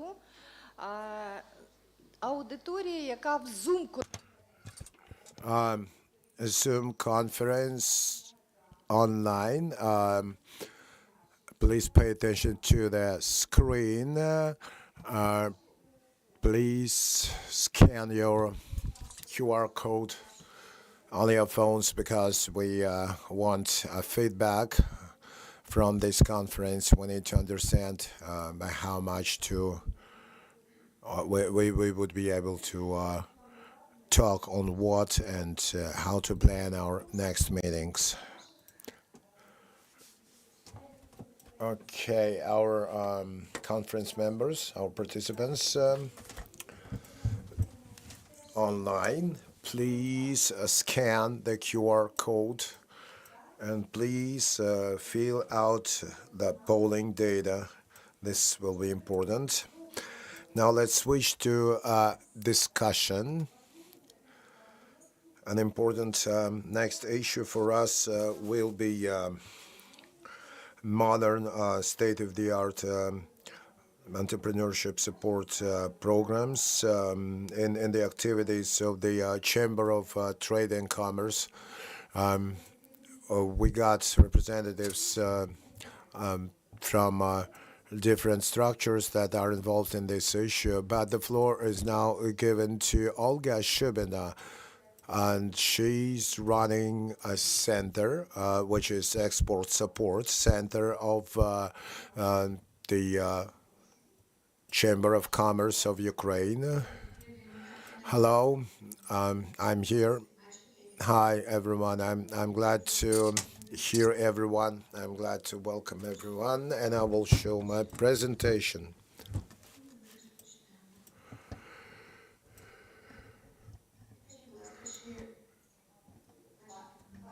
Can you see my presentation? Yes, we can. Let's start. Well, now, good afternoon again. My name is Olga Shupina, and I'm running a center for a support program of the Chamber of Commerce in Ukraine. I'm a focal point, and I'm working for different European projects and programs. For the most part, I will be talking today about the programs that the Chamber of Commerce is preparing. The regional chambers of commerce are also contributing to. Today we're going to talk about the modern programs to support entrepreneurship and the roles in the scope of activities of Ukraine's Chamber of Commerce. I just would like to reiterate that Ukraine's chambers of commerce are taking care of and doing a lot of projects dedicated to innovation development, startup development. We're trying to help the companies get IPOs, go to external markets. We help them get to the bottom of the European legislation just for them to more actively and freely go out to external markets and present their products abroad. And to us, that's one of the most important methods of selling our services. I can tell you that selling our services, because chambers of commerce are working, have been working like some of them 70 years in Ukraine, and they're involved into export-oriented services to present and sell Ukrainian goods on international markets, and not only in the EU, but also in Asia, in the US. Therefore, for us, these particular programs and projects are an opportunity to help and involve younger companies, to talk to the younger companies and how to develop and how to go in what direction, help them create certain strategies. For the time being, one of the most important activities include helping the companies out, helping them become international and multinational. And I will start my presentation with the project of the European Enterprises Network. It's been active since 17. Our consortium includes 8 very strong organizations. This network is the largest one in the world to support SME, and it includes 50 plus countries. We unite different business-oriented organizations and research and development institutes to unite business, to help search partners, to provide matchmaking services, which is companies joining together to discuss. And we also aim to present Ukrainian commodities, Ukrainian institutions on the European market. A priority of this European network of enterprises is searching for potential partners in 50 plus countries to sell products or services, creating joint ventures with potential investors, searching partners for import transfer technologies, intellectual property protection, demand for innovative constituents. With the help of this network, the Ukrainian companies can search for counterparts, place their demands, look for new technologies, and look for events for themselves, which would be international B2Bs, negotiations, conferences, forums, and this is all aims to incorporate those companies that take part, make them present their products, the quality of their products, and globally thinking to present Ukraine's image as that of a reliable partner. Who can take part in this European in this European network? That's entrepreneurs, that's educational facilities, civil society organizations. You can see the consortium members on your screen. That's pretty strong organizations. That's the Chamber of Commerce. That's the Institute of Physics, Academy of Sciences, Shevchenko University, Foreign Ministry, state blending institutions, Kharkiv IT cluster, and Department of Automation. We distribute those clusters into those that support SMEs, making standard products. And that's the organizations that support R&D strategy, support innovative activities, and support startups. That does not speak about the fact that once you have turned to a member of Chamber of Commerce and you are a startup, an organization that only took shape a couple months ago, and we want to support you, like that every organization has a profile by which we support. That means that we support within a certain domain the profile. So this is why we support. And the project is pretty interesting. I think for anyone who has to do with SME, who is a businessman, who wants to present their product on the international market. That's pretty new.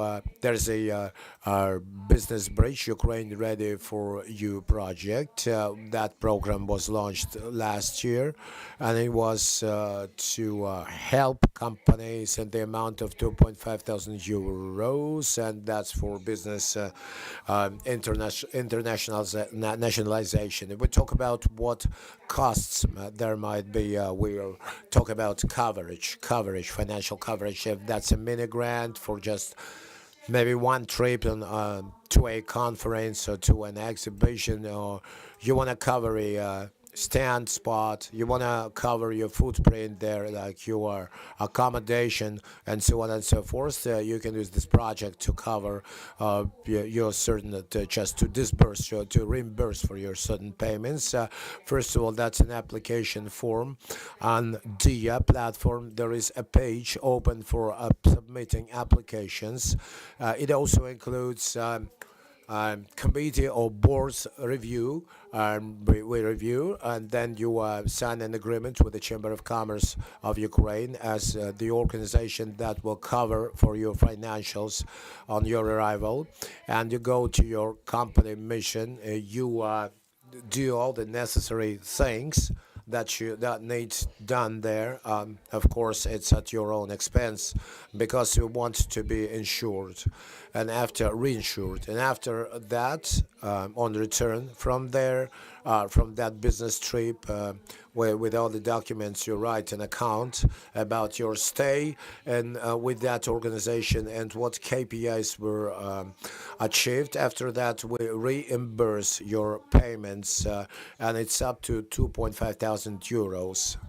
That's the amount. So what are the most important goals of the project? First of all, it's to facilitate the companies go into the external single European market, and that concerns, by the way, the reservation is the EU market. We unfortunately don't reimburse for trips to countries like the US or Asia or other countries not within the European domain.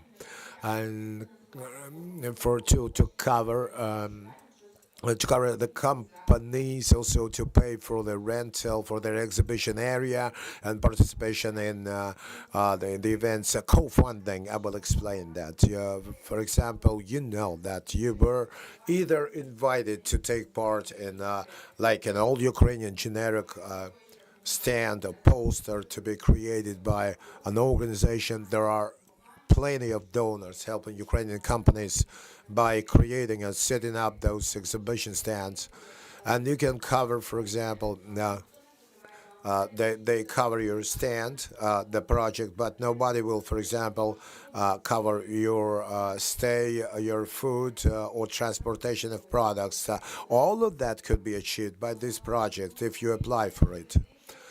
What we need to do is a target of 15,000 companies with a compensation over 3 million euros. That's our most important goal. For the time being, 25% of the total number of companies have already applied, submitted their applications, so we're recruiting those companies pretty actively. If I'm not wrong, and I'm not wrong, the platform only goes back to April, to this last April, because we went through the launch process, and after that launch process, we have already picked up more than 500 applications. It's the promotion of innovative companies and startups abroad. Within the European Network of Enterprises, the most complementary project, we call it, because within the European Network of Enterprises, our companies, our participants may get free of charge consultations. And within the business bridge, you can even cover, reimburse for your costs, for example, that are related to your presence at events or company mission, which is to say this project helps cover those costs. You can also cover project allowing the certification. You can also cover registration of trademarks, license, everything that concerns, everything that's indispensable to go to the external market. The next project, which is pretty well known in Ukraine, and we, by the way, are the first organization as a system like of Chamber of Commerce. We started to work with that project since the very launch of it in Ukraine. For the first time, it was launched back in 2018 and was for entrepreneurs. That was a very good and interesting program that could be interesting to both the ones that have a long time on the market or just launching or business idea stage. By having a business idea, you can share your experience with an experienced entrepreneur up to 6 months from any country in Europe, and for all the 6 months you can get reimbursement from the EU for your costs, and that depends on your country of stay about how much you're going to get as reimbursement. And while you, within those 6 months, will be pretty much picking up large experience, entrepreneurship experience, to take part in this program and get ideas for the development of your startup, your product, your ideas. I mean, we use a pretty good base of new business people and hosting organizations that are ready to assume it all, given the situation that not everybody can go abroad physically now. There is a button there as an option on experience sharing online. You're probably gonna write an action plan of your joint actions, and you're probably gonna set your work in such a group that on completion of that there will be some practical, tangible results you're gonna get that you will apply in your operations to start your organization as well. And if we talk about business or types of business, any companies are accepted. That includes directions like social business. There's within the domain of standard services. There are ag companies. There are and entrepreneurs from creative industries. So in other words, we take and we review all the applications and we help you get registered and get experience. Right now on my screen you can see QR code you can scan, and that will give you a possibility to look at the web page with the program Erasmus for young entrepreneurs, and it's got all the information that you want to supply for registration, and you can check off a cell as experienced versus young entrepreneur. Please do not get tangled up, because there were some cases they wanted to pretend to be experienced ones while being a new one. But just that was like an entanglement, confusion. So we had to use it's a new form, new blank form had to be filled out to get true information. So look at what you've got to check off and what you've got to fill in. Please read the instructions, and in the section contact points there is an option, your local contact point. You can choose therefore the Chamber of Commerce, and there will be my telephone number, and I will gladly provide you with all the information that concerns how to prepare for the application submission, and our team will lead us up until the time you sort of find out as much as possible about the hosting organization. And another new project that was launched by the Chamber of Commerce together with UNDP and GEZ, that's defense, that business barometer, that's like a dashboard to see all those reads of the business environment. That's very important because we sort of analyze the meteor, the weather, temperature in business, what is going on, because after the beginning of this war, many companies were squeezing in, just feeling very difficult to adapt to the business, and it and you, and we are an organization supporting that business, and that makes an important point for us, line item that we need to record as much as possible. I mean, this information that we need to give us the knack to realize, implement all these projects right from the horse's mouth. You can hear about the potential bottlenecks or possibilities. Donor organizations come to us pretty often, and there are requests with what is most up to date today. So with the help of donor organizations, therefore, we have launched these projects, and that's 6 months of polling. those entrepreneurs and members of the system of Chamber of Commerce. That's like for 4 regions since April 23. Now it's more than 4 regions. Now it's all over the country. And since March 23, we've been making huge amount of those reports. If you go on our website, the website of the Chamber of Commerce of Ukraine, you will see more than 10 such reports and polls as of every month. Now there are nuances that lots of organizations do such polls, and business are not very eager to respond to them because, just to be honest, almost on each project we have those things when we ask information from business leaders, and unlike all other instruments or tools, we only need some 2 minutes of time with a company CEO, and we're present where down the social media like Viber and Telegram. That's resources allow you to respond as quick as possible. That's quotes from experienced business leaders, some past expertise of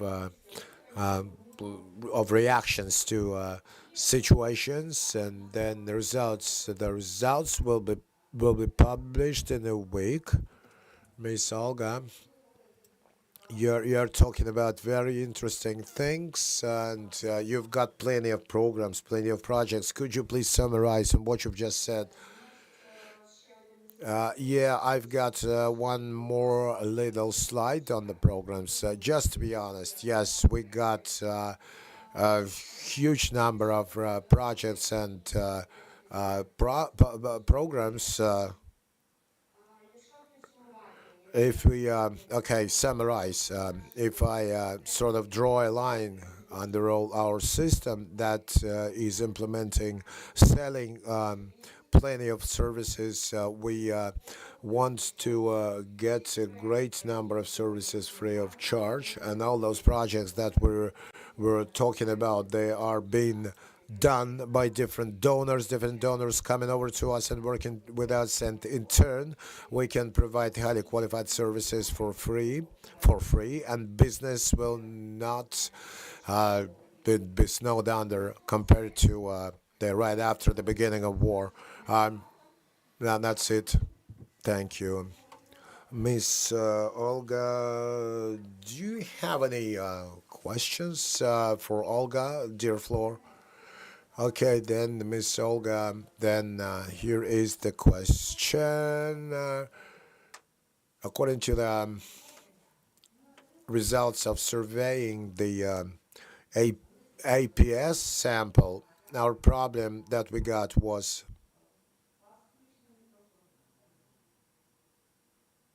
you got your microphone on. This is by Olga. There is some squawking sound. No, my microphone, no, is not muted. Okay, the problem of access to technology transfer is a problem. This is why we are on a low level of the innovativeness of the entrepreneurship ecosystem of Ukraine. That's a low figure, low value compared to the other European countries. But yes, that you're promoting and doing all your stuff, that's really good. But what partnership and maybe what possibilities do you have when it comes to establishing this contact between entrepreneurs and those organizations that have developments to improve the innovativeness of our projects? Okay, the first project I was talking about. First project I mentioned, it's not only about business development, business environment, we have a lot of organization aiding innovative companies, startups, and at the moment I'm also acting advisor of the European Institute for Innovation and Technology and Energy, and at the moment this institute opened a hub in Ukraine, and this hub is also doing researches on the innovative ecosystem of Ukraine and its development. So there are plenty of programs like Jumpstarters. They are working in the Ukrainian market. Red Kalina, allowing women, innovative women, address their business ideas and apply for grants in international markets. December 12th, we will do an innovative boost forum together with the European Innovative Institute of Technology for Technology. So there we will telling more about innovative policies. Startups are now working. We have a great project Founders Power helping innovators and teaching innovators how to make a new product, how to introduce it into the market, from the very beginning of the idea, innovative idea, until its commercialization and funding for partners. There are many projects like this.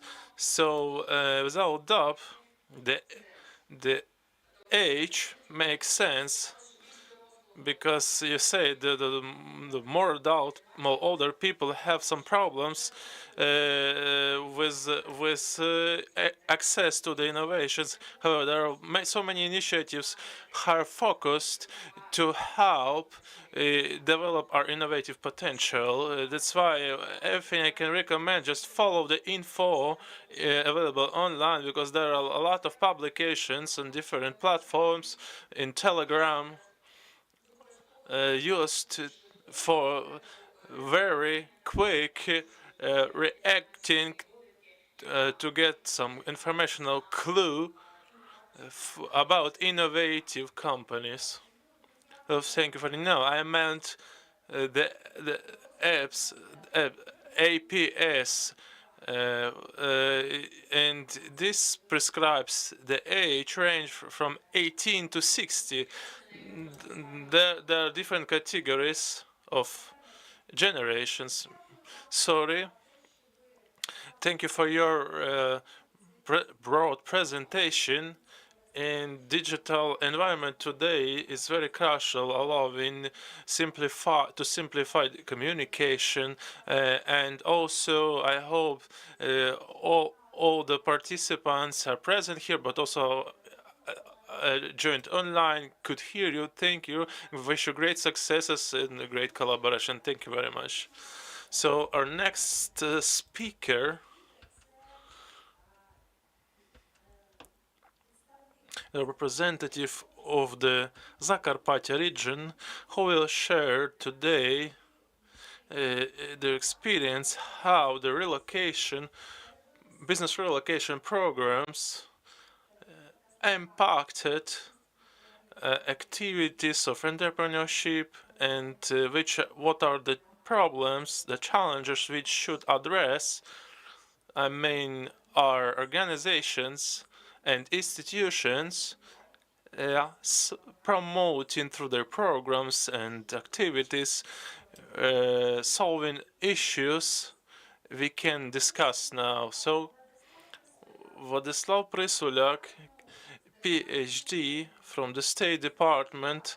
He is head of the Institute for Geodesy and Geoinformatics at the Uzhhorod National University. Władysław has an experience in evaluating and assessing certain parameters of territories, landscape, potential of an ecosystem, biotic systems. That's why he is very professionally involved into the realization and implementation of different projects. So, dear Władysław, the floor is yours. Hello, everyone. I'm happy today having this opportunity to introduce myself and tell you about some relocated enterprises who moved to Zakarpattia. I will show you some examples.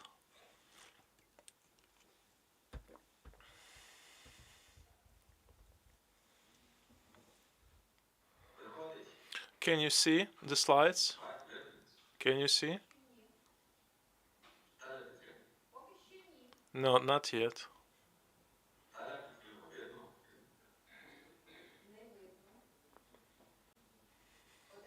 Now, yes.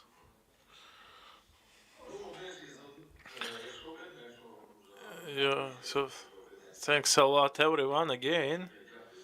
Thank you for this opportunity and to present an example of relocated companies who directly were involved.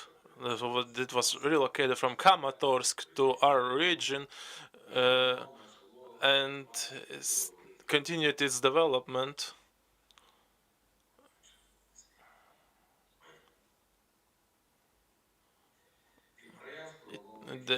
An enterprise relocated and initiated the creation of industrial park in the town of Berezhna within the district of Uzhhorod. So there, at the moment, over 400 relocated enterprises work in the region. There are some specific nuances because there are a lot of project related solutions and decisions made to make possible those relocations.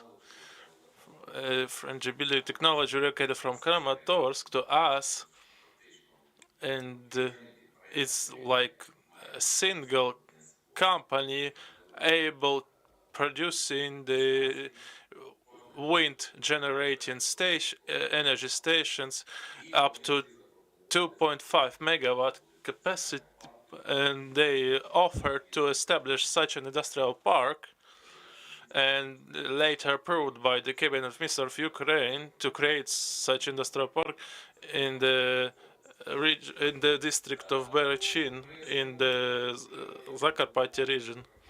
So by calculating this idea, we took into account great geographical location, good transport infrastructure, the closeness to the borders, and also good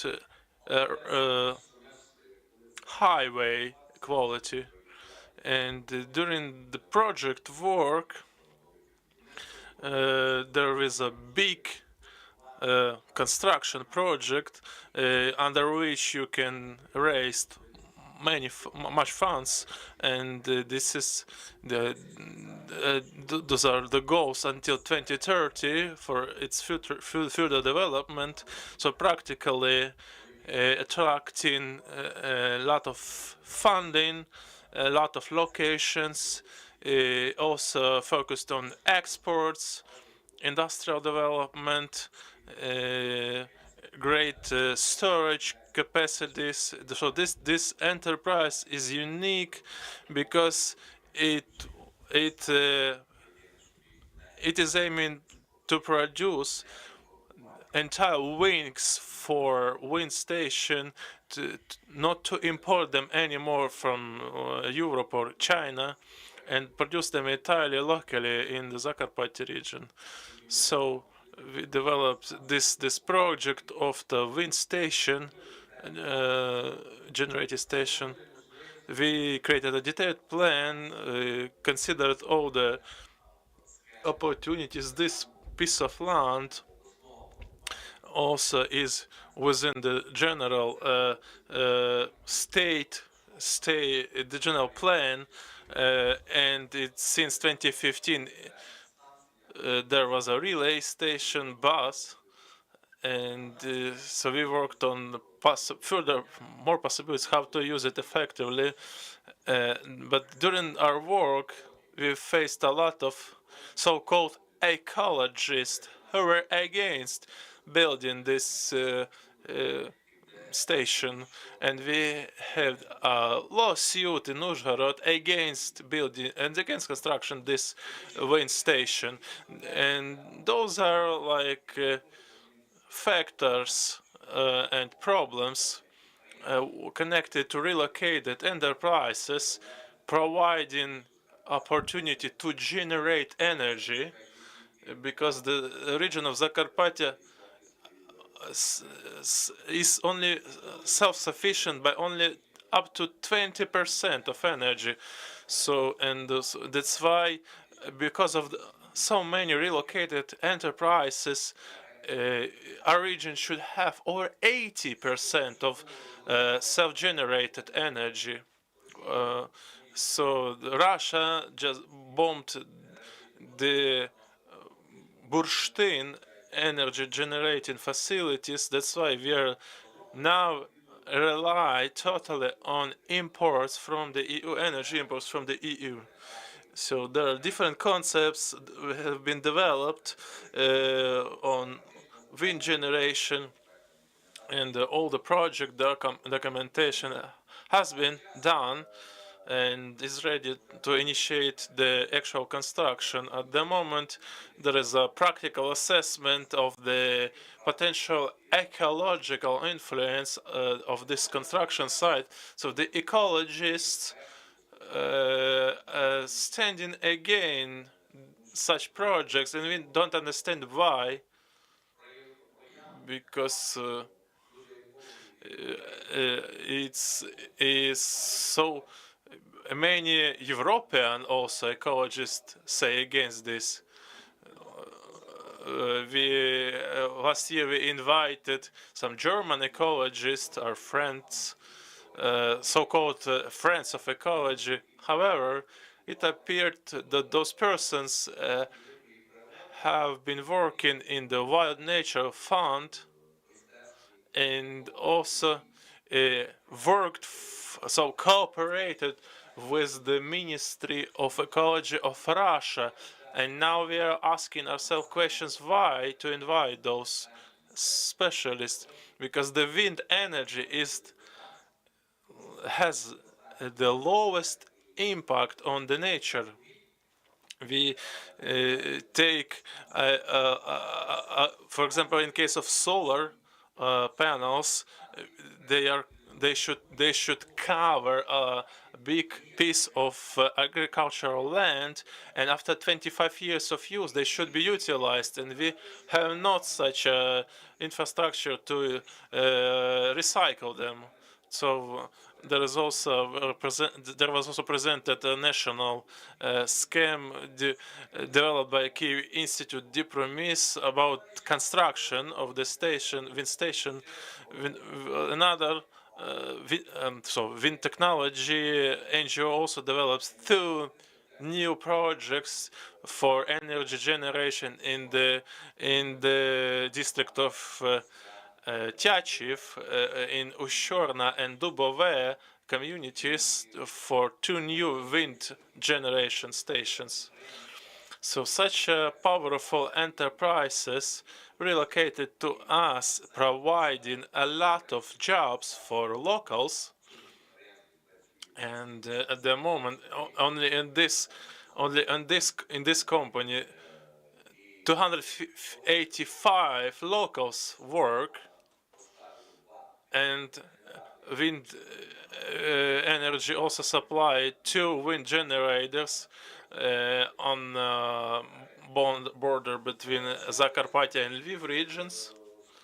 So local authorities, for example, support this initiative. They are willing to build such objects. Regional military administration also support this, but a lot of so-called ecologists are standing against. And we also used to have a project that was buried. It was about small hydro generation station. Sorry, dear Vasil, dear Vladislav. It's very interesting, your speech. can we summarize, because our audience have some questions to you. Yeah, we can summarize, but yeah, I just wanted also tell about eco business company from Zaporizhia that is not yet completely relocated, but our institute was also involved into this project of the waste recycling factory for waste recycling to recycle about up to 95% based on a German technology. Please, I am ready to answer the questions, if any. Please, dear participants, who has questions for Władysław? Maybe somebody online. Maybe somebody online has questions to Władysław. I have a question I got in a text message. Can you tell? So after removing the obstacles you mentioned, should it be more about joint work of local communities and the government, or you foresee the need to involve also some international agencies, maybe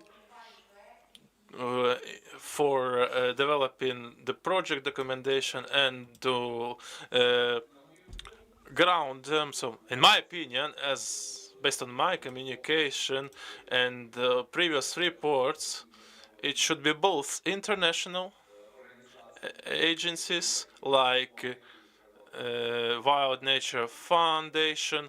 I don't know why they are against our two big projects proposals. We also had another project, Atlas Energy, for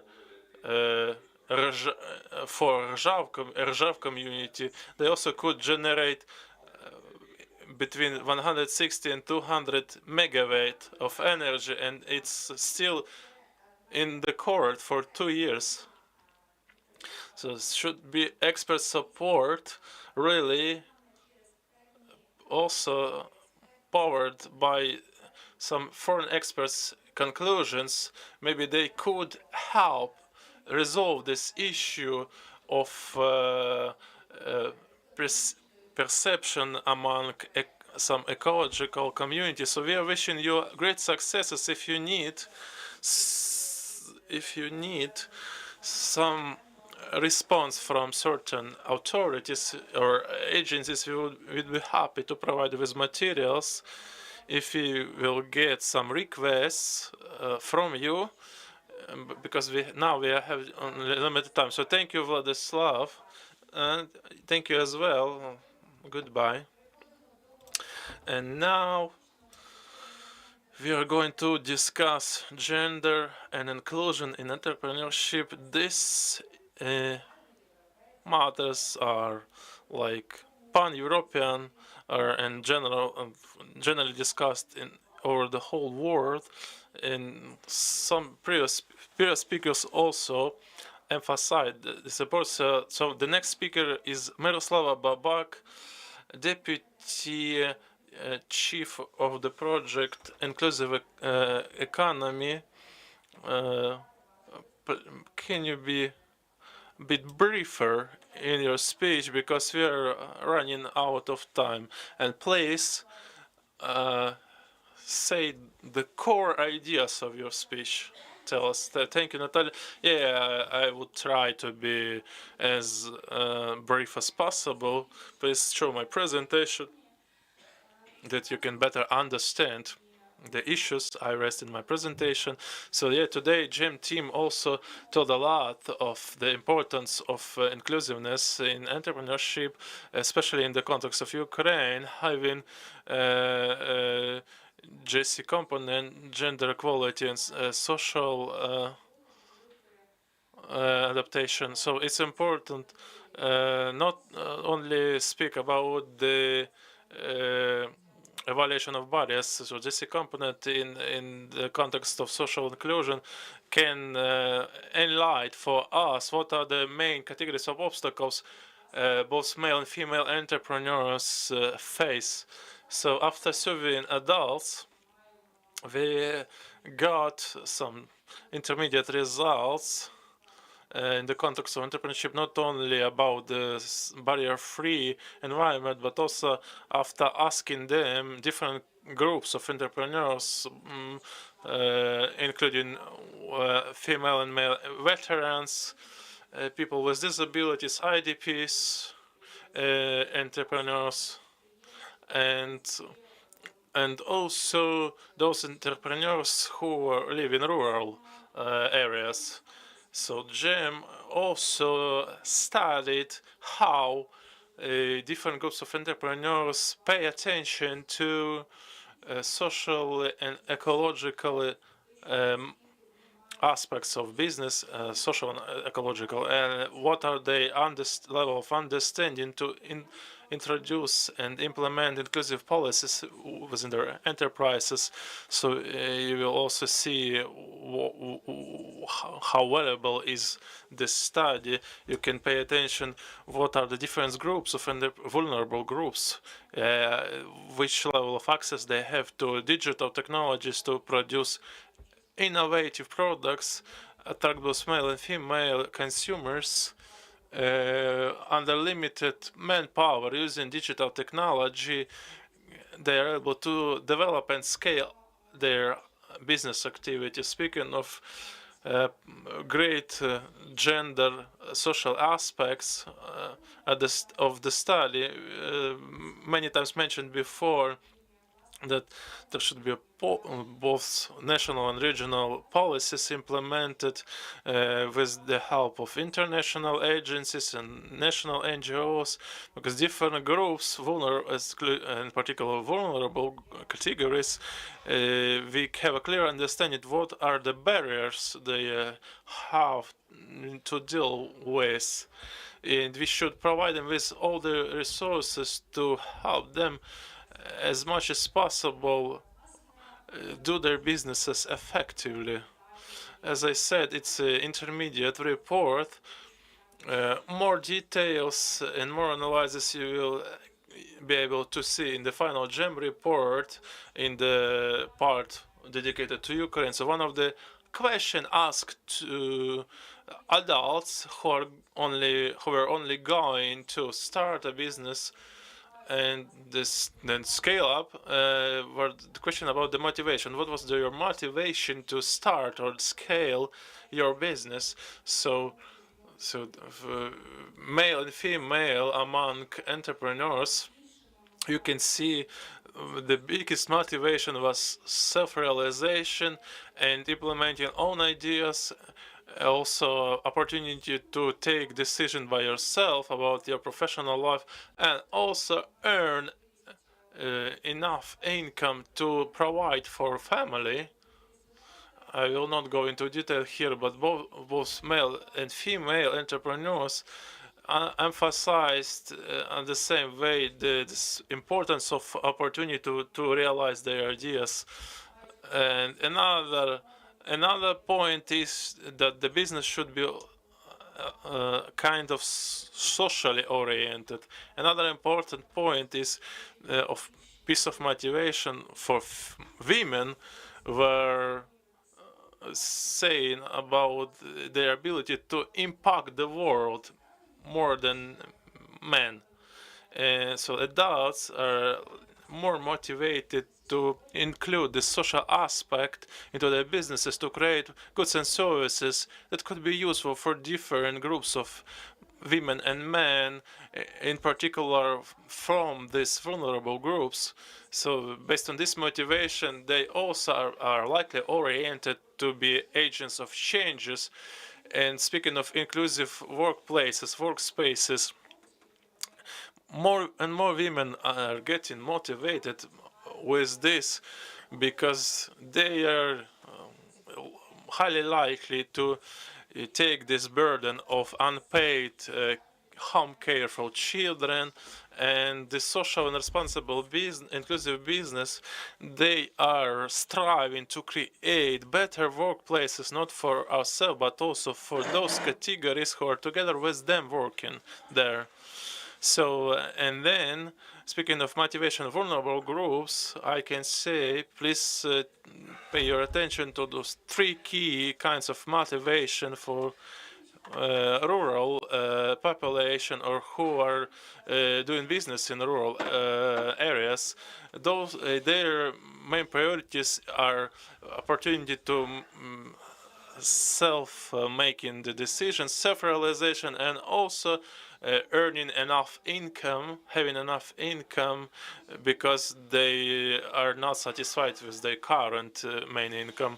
And in this specifically in rural areas, the businesses are considered as considered a source of their professional development, because in this wartime less and less jobs are available in rural areas. So these businesses are both professional and economical factors for them to provide for themselves and their families, and also have a chance to for more substantial economical ground. So speaking of female and male veterans, they're pretty similar to the previous groups, because own business is an opportunity for veterans to feel free to decide for your life in your life by yourself about your future career, create goods and services, and realize own ideas and goals. And to be honest, veterans often, after finishing the service, they don't return on their previous occupation or the previous jobs, and they are likely willing to start their own businesses. And the top indicator of motivation was by veterans, over 73%, is an ability to change the world through their own businesses by creation products, goods and services, create inclusive spaces in the workplaces, and also having chance to integrate social component and create inclusive businesses where more veterans can be employed. So speaking of other for reasons for people with disabilities, so the top three factors were and again, the ability to decide for yourself, making decisions for yourself, to have an appropriate income, and provide for the family. So they are both male and female intention are to create business and make them inclusive, because usually workplaces are not adapted to the needs of people with disabilities. So this category of entrepreneurs also see an opportunity for economical development in their own businesses, and also an opportunity to say to the society that they also have potential and can be a full-fledged member of the community, of the society. And the most for speaking of IDPs, most of them were interested in earning good money because they lost their jobs or businesses in their previous places of living, and now suffer some challenges in their lives in an economic matter, and they feel a great need to restore their previous the life orientation. We had an interest response to the survey by a female IDP who filled out in the grow up 2.0 survey, for her it was the motivation, especially for her child, to show to the child that despite all the challenges, all the problems you could have in your life, you can go on. And for this group, it is another way to realize themselves and another factor of motivation. Speaking of key problems and challenges, both female and male entrepreneurs can name. I will not speak a lot of this, but both female and male rural entrepreneurs, veterans, IDPs stated that they have financial difficulties, struggles, high prices, high taxes, expenses on creation and maintaining jobs, and also, as said before, this infrastructure and manpower, labor resource lackness. Also, specifically in rural areas, entrepreneurs there say they see high level of competition and even corruption creating additional barriers for them, especially for small businesses, and it is a big complication for their businesses. For veteran-owned businesses, we can say they also having financial struggles, high tax expenditures,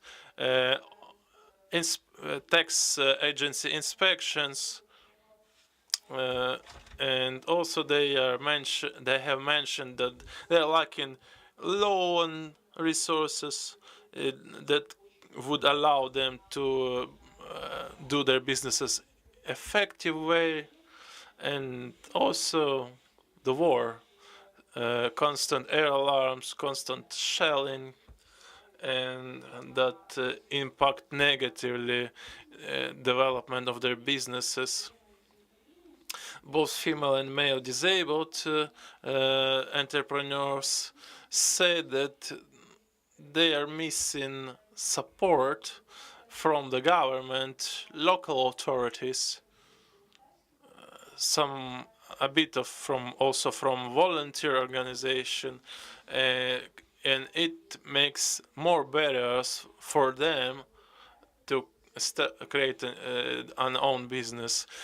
So speaking of specifics for this very group of entrepreneurs, women and men needs specially established workplaces and additional support for starting a business, and they require significantly more resources in the beginning to develop their products, goods and services, and to acquire equipment dedicated to the needs, dedicated to fulfill the needs of their category of employees. Speaking of IDPs, that were already mentioned, and there is another nuance, is that too often IDPs who are entrepreneurs are faced with some psychological difficulties, with social prejudice, and also some pressures that were artificially created to pressure their enterprises for demotivation, maybe.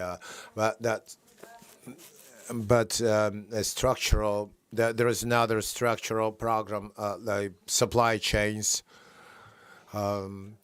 more complicated, higher rentals for equipment and premises. That's what they check off. What they mentioned. It's because of the also relocation of their business. Today, we have already talked about the advantages, and we mentioned that the adult APS sample had questions that concerned actually social inclusion.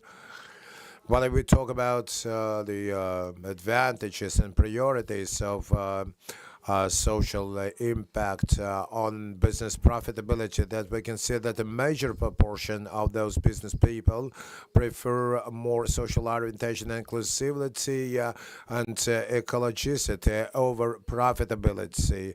And that's again just to say that those questions, answering those questions, demonstrate higher priorities, that it is more important to them to be more oriented towards equality and non-discrimination, social justice. They therefore are more motivated to create businesses that will engage in social problems, trying to resolve them, and will create a product that will be demanded by people who are especially vulnerable. And if you look into the vulnerables, high at-risk groups, then you will see that the highest value achieved on priorities as demonstrated by veterans, 88%, then rural entrepreneurs come second, and of course entrepreneurs that are disabled, and that talks about a change in their mentality, in their imagination, their own capabilities, resources, and so on. That's like a demonstration of importance, and it's not right, not just because it's part of the Millennium Goals, the global goals, but also about that the fact that it's about comfortness, about the handiness, and that's. That's demand for the different profiles of specialists into business. So we can talk forever about the inclusive social or ecological context, but just to say outright, if there's lack of knowledge, if there are no formalized policies to be implemented as inclusivity in one's workplace, that will be very difficult. So this chart slide demonstrates that the entrepreneurs have not enough understanding on how to formalize their policy. We have just little data. That's, by the way, something like a heads up for this context for the future. But we can see that little part of businesses have policies approved, which is reflected into codes in the codes, and do not have a strict policy on flexibilities of working hours, and that's to be mentioned in the inclusivity aspect. And the last one I would like to mention, just at the very end, 1 minute tops, and on digitalization,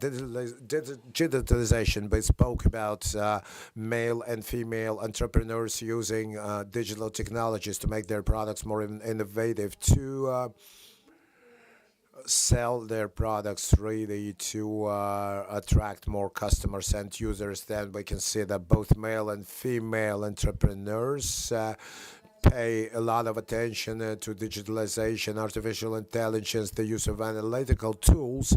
But the last one that I would like to comment on, I would like to expand on, is that the least number of answers was provided on the use of AI and analytical tools on business processes from the point of view of male and female entrepreneurs, and also those disabled. That's actually a very important issue that you have to take into account when it comes to developing, teaching people on state policies.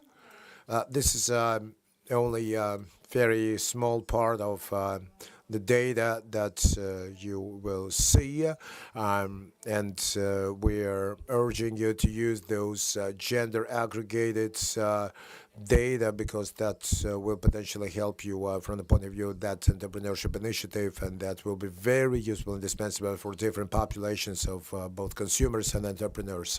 Thank you, Ms. Miroslava. You have presented survey results, and they were that was a standalone,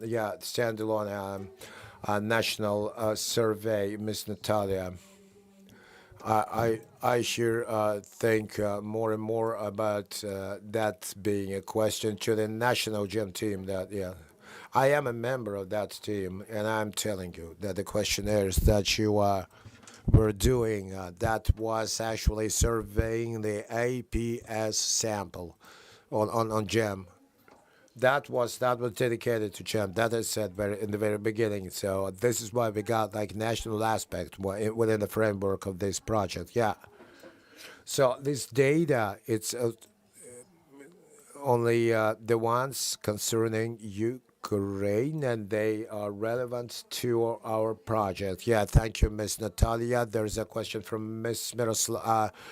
Question from Miroslava is. I was impressed that when you did that well-grounded survey study and its criteria like changing the world, implementing entrepreneurship idea by being an IDP. I mean, I was an IDP myself from the Bucha rayon, Bucha area, and I know that the only concern at that time was to survive. So you really are presenting very indispensable material, very indispensable stuff. And my question is about the criteria. Who developed, so where does the idea come from, like changing the world in the time of war and promote the entrepreneurship, not actually make money, but the questions that you mentioned, they are not actually during war, but they are pretty basic by GEM methodology. They are underlying, and it's all about motivation and substantiation of which one to choose: profitability versus saving the world. That's the most basic, most underlying questions for the adult population, and they're extrapolated down the world. I've answered your question. Yeah, I know, but my what I was impressed by is that during this war, our IDPs, what they put first is questions that initially pertain to very generic ones. Do you have more questions? And it's not so much a question I have, but rather a remark for the future.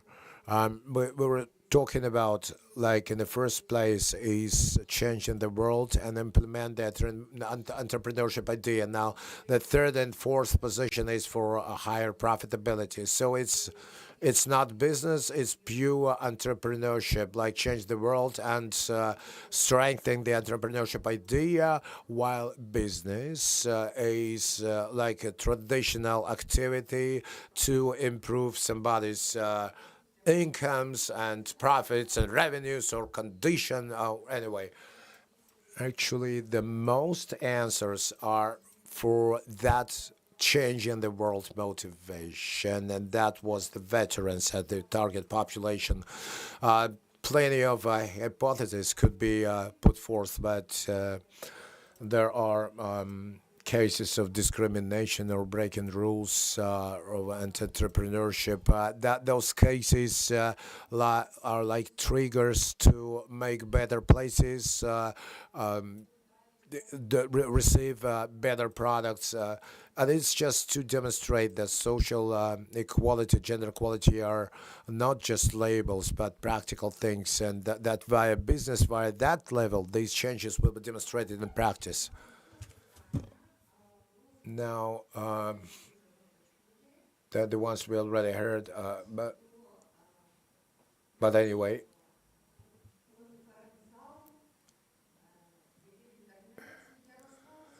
Yaroslava Sroka Put, you're welcome, please. Hello. That's the same question, the same issue, gender aspect we're talking about. But you are a manager of the entrepreneurship support program for rural women. there is already like a chain or network of countryside women, and that's a pretty interesting aspect, gender-wise and generally, of some new manifestations of the development of the ecosystem of Ukrainian entrepreneurship. Welcome, please.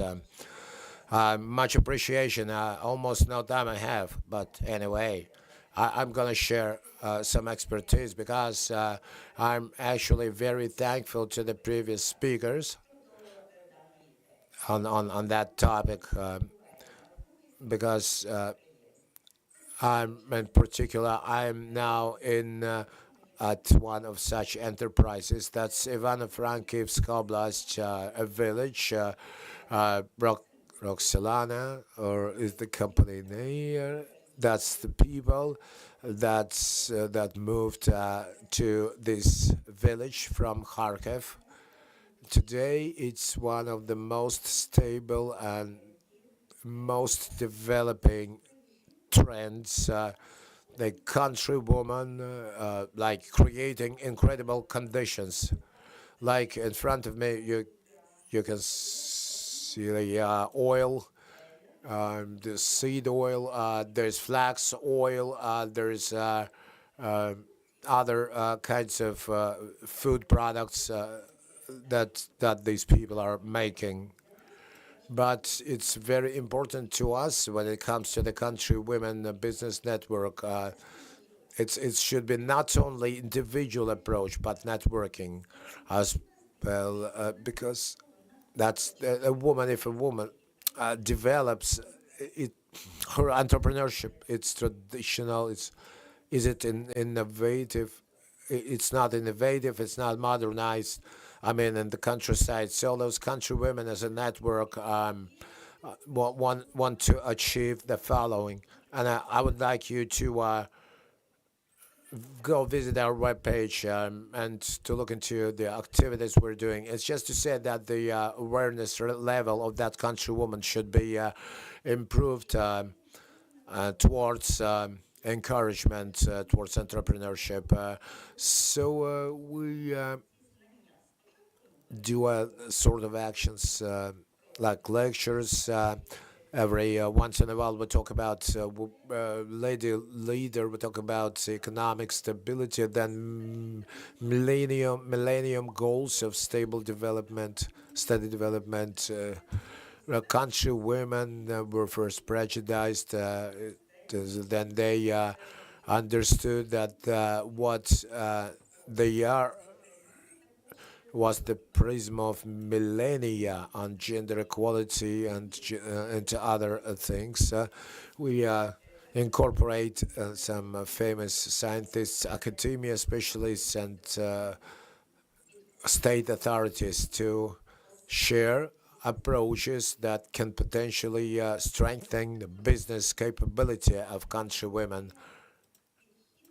There's an approach that you are coming up with.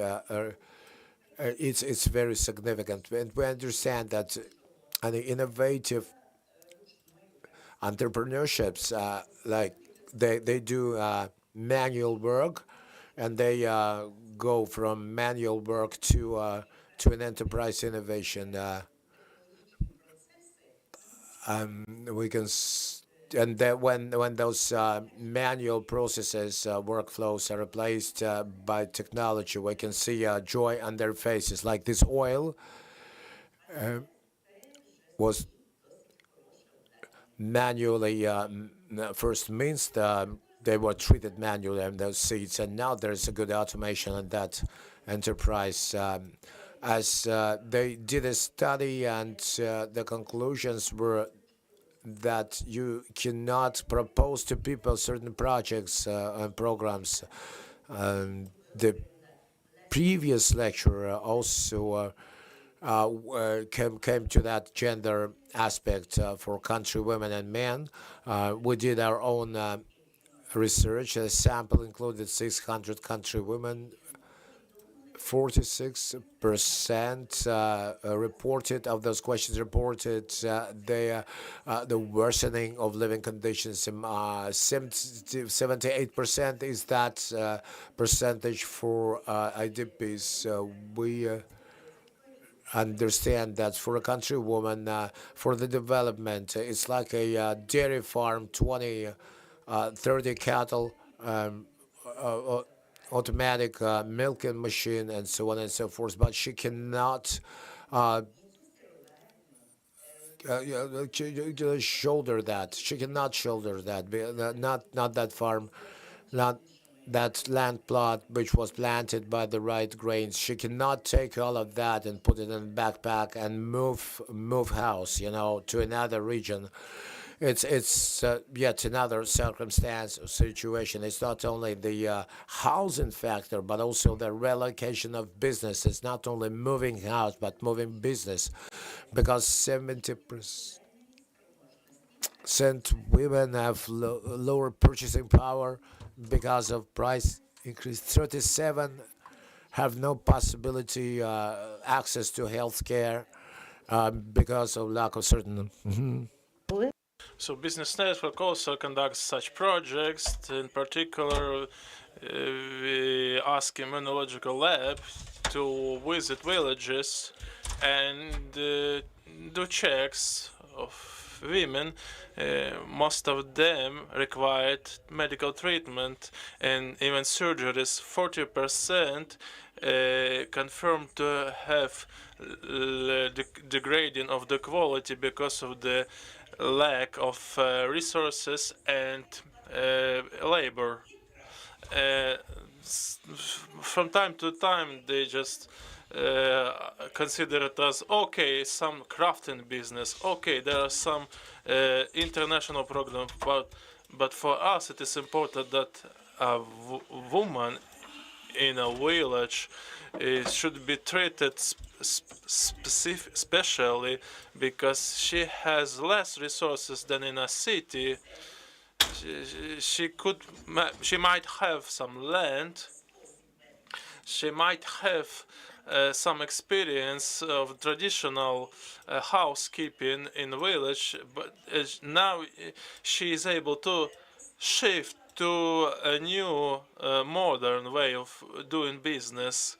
So many women also said that their kids also don't have appropriate level of education. So it's a common practice now to have private kindergarten, and in rural areas there is still a question. It is still a question. We have no confirmation. The situation has been positively developed. However, 2/3 feel of women in rural areas feel they are leaders and ready to come to help other members of the network.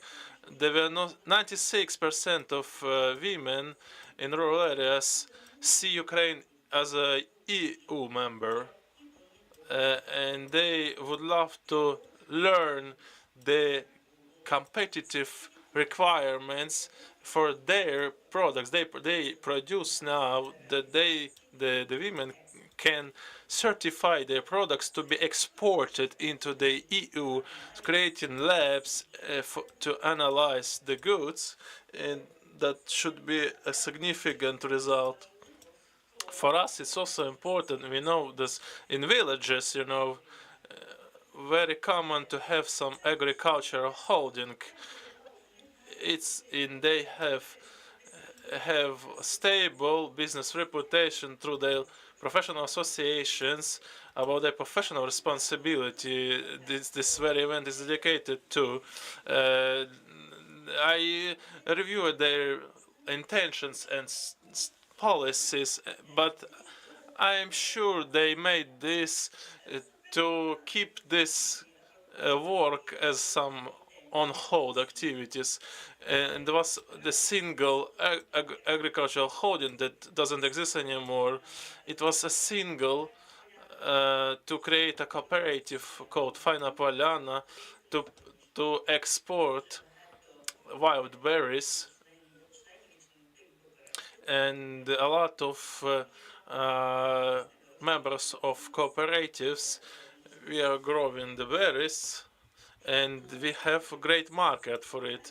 So speaking of digitalization, access to technologies for female entrepreneurs is another key topic to discuss. We did a pilot project for foundation of women who do bee business, beekeepers, to create an online shop, and I recommend everyone to visit this online shop to test it and look if there are some problems. And please deliver your share your feedback. If there are any bugs or problems, you can mention on this website.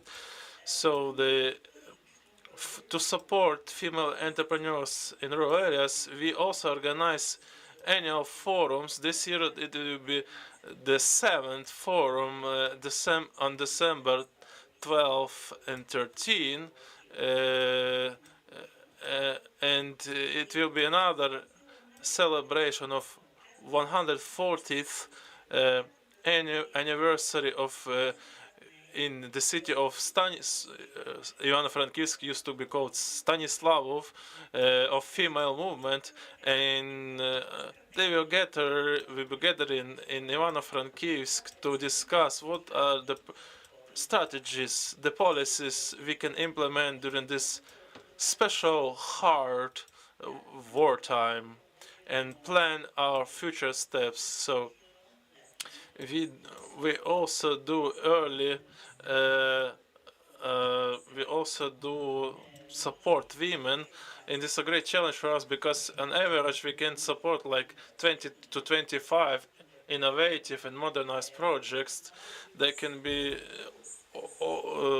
they have some specifics, their own specifics, that the woman should feel as a leader and entrepreneurs. Yeah, I'm going to end now, and we have like 6 requests per one position.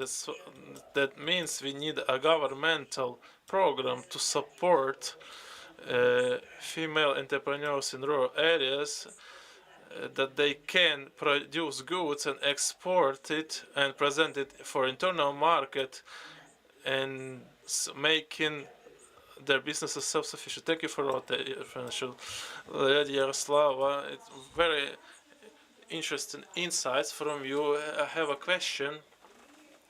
Could you say, after conducting this study on best practices, is very interesting practices, analytical review you made, important review, this network you mentioned, it is located only within the Ivano-Frankivsk region or also beyond? Which regions are member in this network? All the regions of Ukraine have members. We also work in the currently occupied territories. We are working in all the regions of Ukraine. We have no limits by region. I just here because we received a UN mission who discussed the support, humanitarian aid from the UN to support female entrepreneurs in rural areas. Thank you. Speaking of those requests you mentioned and barriers for export activities for products, so-called rural produced goods like honey, beekeeper products, they should also go beyond Ukraine to be exported. You may have heard the project presented by the representative of Chamber of Commerce of Ukraine, Olga.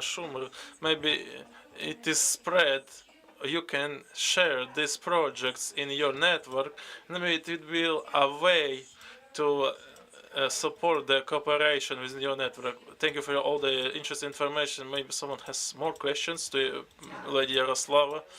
Thank you very much, Yaroslava, for your speech and participants in our discussion. Thank you that that those serene questions, application of the methods that allowed us to get such great results, and lays foundation by decision making in different organizations. Thank you again, Yaroslava. Dear participants of our conference, we discussed and heard all the speeches, and now it is a summarizing part. Who is willing to comment on or ask some questions? You're free to ask. Maybe somebody wants to comment. We have here representatives of academical and teacher communities.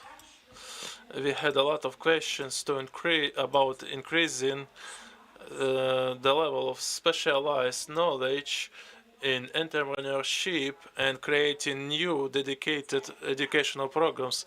I hope all of you could hear this information. It's very important, and I believe that partnership in this area, in this domain, would be also of essence for different educational institutions and different forms of cooperation in the future. Yeah? Your question, dear participants of the conference, I am honored and found very interesting to be here today, and particularly because me and my colleagues, Alexander Vagunova, Lyubov Timoshenko, Irina Mazur,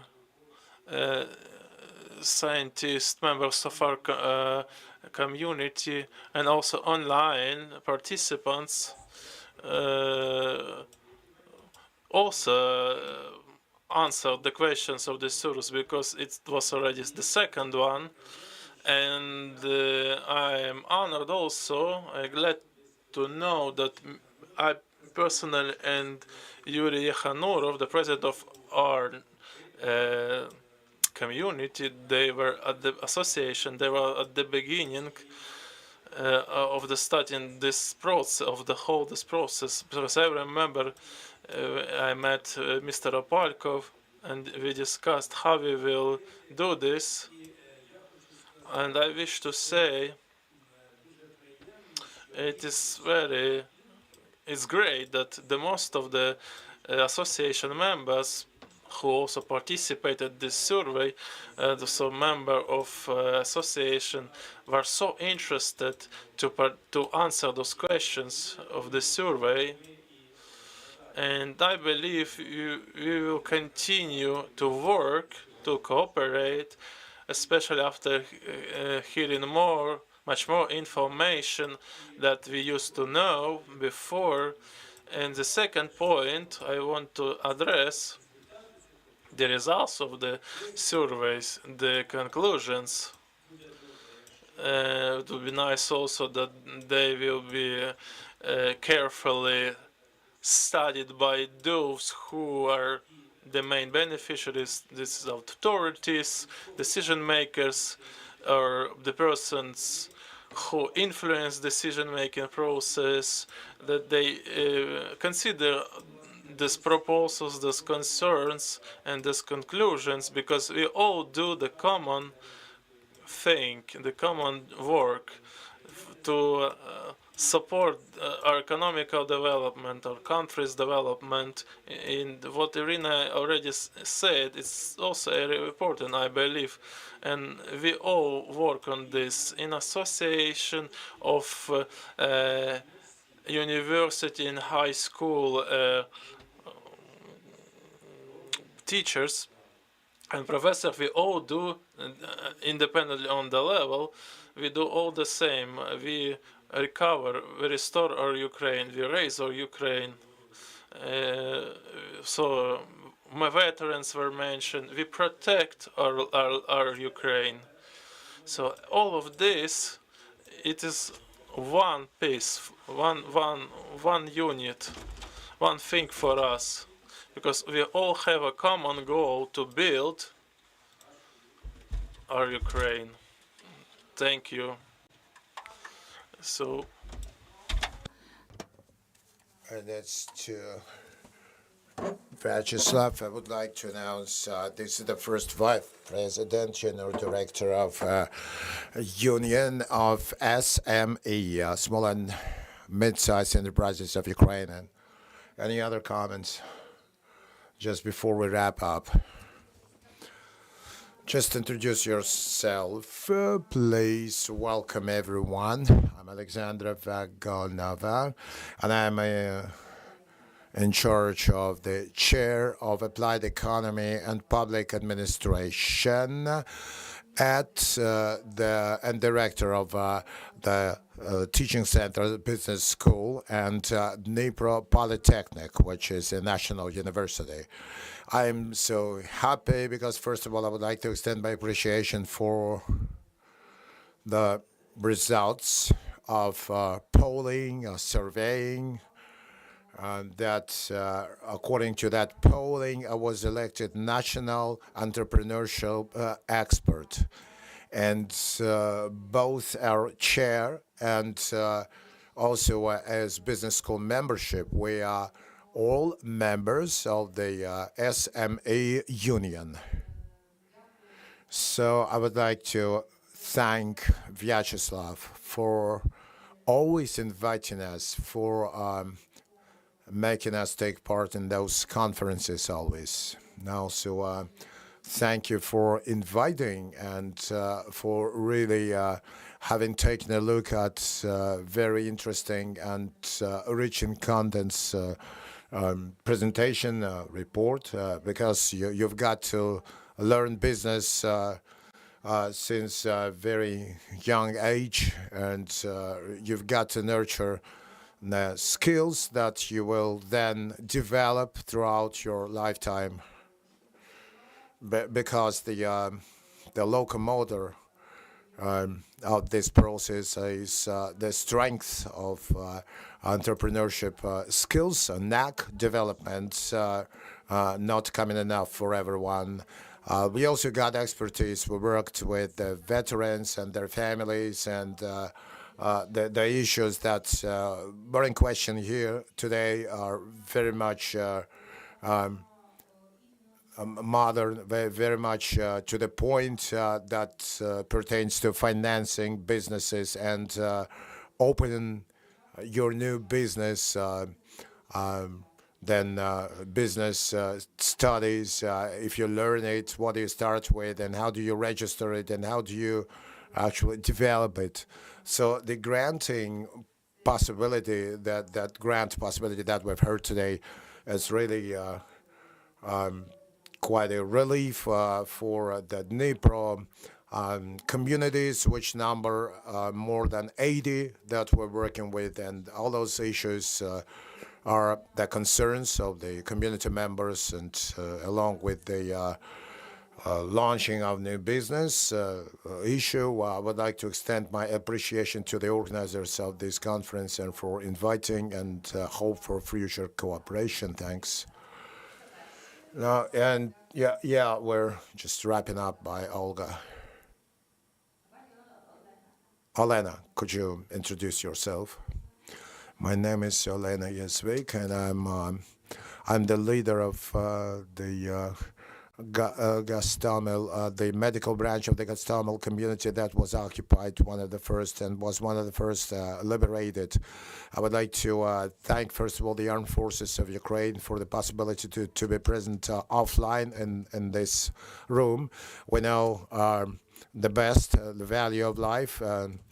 I mean, those front lines and territories like ourselves that we have gathered here offline, that's very big win already in the light of those red alarms that keep you awake all night, and you get up in the morning anyway and you plan your day. The Gostomel community is one, I guess, potentially interesting applied communities which might fit for a pilot project like being exemplary, destroyed, deoccupied, then recovered, and that's like an example, a pilot, which later, hopefully, for business development and entrepreneurship in Kiev Oblast, it will set a good example, obviously, because logistically, it is located in a very good condition. I'm just talking about my community, about like the potential of extrapolating this pilot project of like an example of entrepreneurship activity, engagement of business and authorities in this format. And I would like to thank you for the possibility to be part of this polling, this surveying, that for the possibility to kind of size up our future. And thank you, organizers, and thank you who has made a contribution. Just one more contribution. Thank you.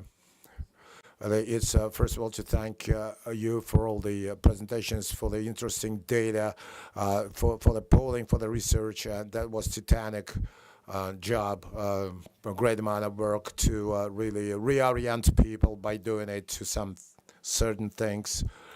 So there's like a question. Do you as an expert community have a vision and do you already have recommendations on how the results of this study could be implemented? Because I'm representing like a little community that among those that were very, very much destroyed and we're now recovering, we're restoring ourselves, but we would like something better, something more.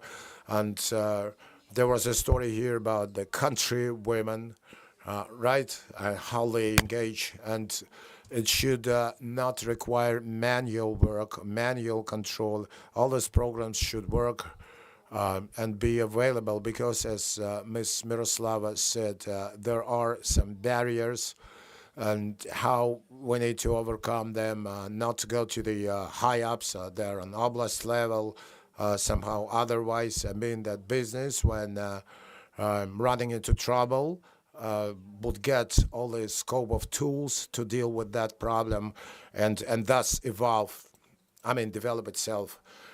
Because that eventually will be for the benefit of the Ukrainian economy for the future. Thank you. I will try answering your question. Of course, there is no study that would be conducted just out of doing it,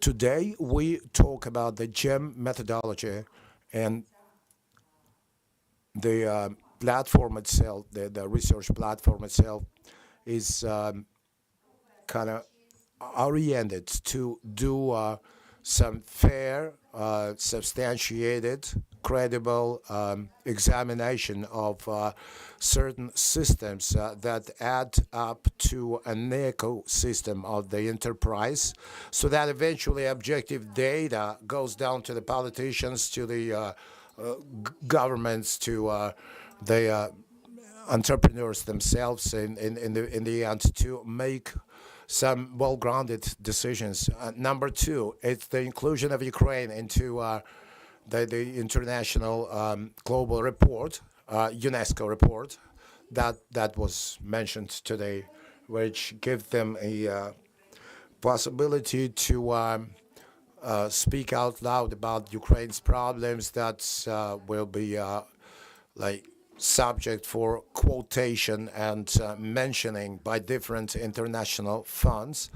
And today, in the framework of partnership support and business and the society and armed forces of Ukraine, there are certain specializations towards actually supporting Ukraine in some trends, which may have an impact on the program contents by multinational organizations. I think that, speaking about this, and we got online participants of this particular conference that include local self-governance. And the results of this study we're going to post online, and there will be a chapter, a section in the end as like tips for different stakeholders, like officials, civil servants, regulators, as we call them, associations, also the academia, the education and entrepreneurs, and they will have a recommendation nature. So the value of GEM is that those studies will take place every year, and we can see expert evaluation results, and we can see the surveying results among adults, which will say by how much the situation will change, because we cannot expect changes overnight, especially for this country, Ukraine, full-scale war.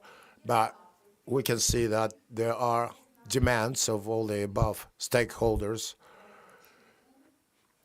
demands for having a clear system of evaluation of Ukraine's ecosystem. That's already important, and the results will depend on cooperation of all the stakeholders together with us to how to deal with this issue. That they're complicated, especially down the pressure points you mentioned. But we, as all Ukrainians, we hope that we will overcome all of that stuff and will create conditions for entrepreneurship for women, men, inclusive entrepreneurship. Another question, but can we serve like the aegis or umbrella that will cover and incorporate all the stakeholders? Because in the end, despite the incorporation, we'll have individual approaches to every individual issue. Yeah, okay, here's what I suggest. We can go get our coffee and talk on, okay? In private, if you don't mind. Thank you all. And we're gonna draw a line. Just 1 second. Just one more contribution. We got like a housekeeping issue for all the participants present in here. If you haven't yet scanned the QR code, please do and provide answers. And the ones that are Zoom participants, online participants, if you haven't filled this QR code out, please scan it and make sure you answer the brief questions for us to summarize, for us to work on improvement of these events. Thank you. Now let me complete our conference. We call it adjourned.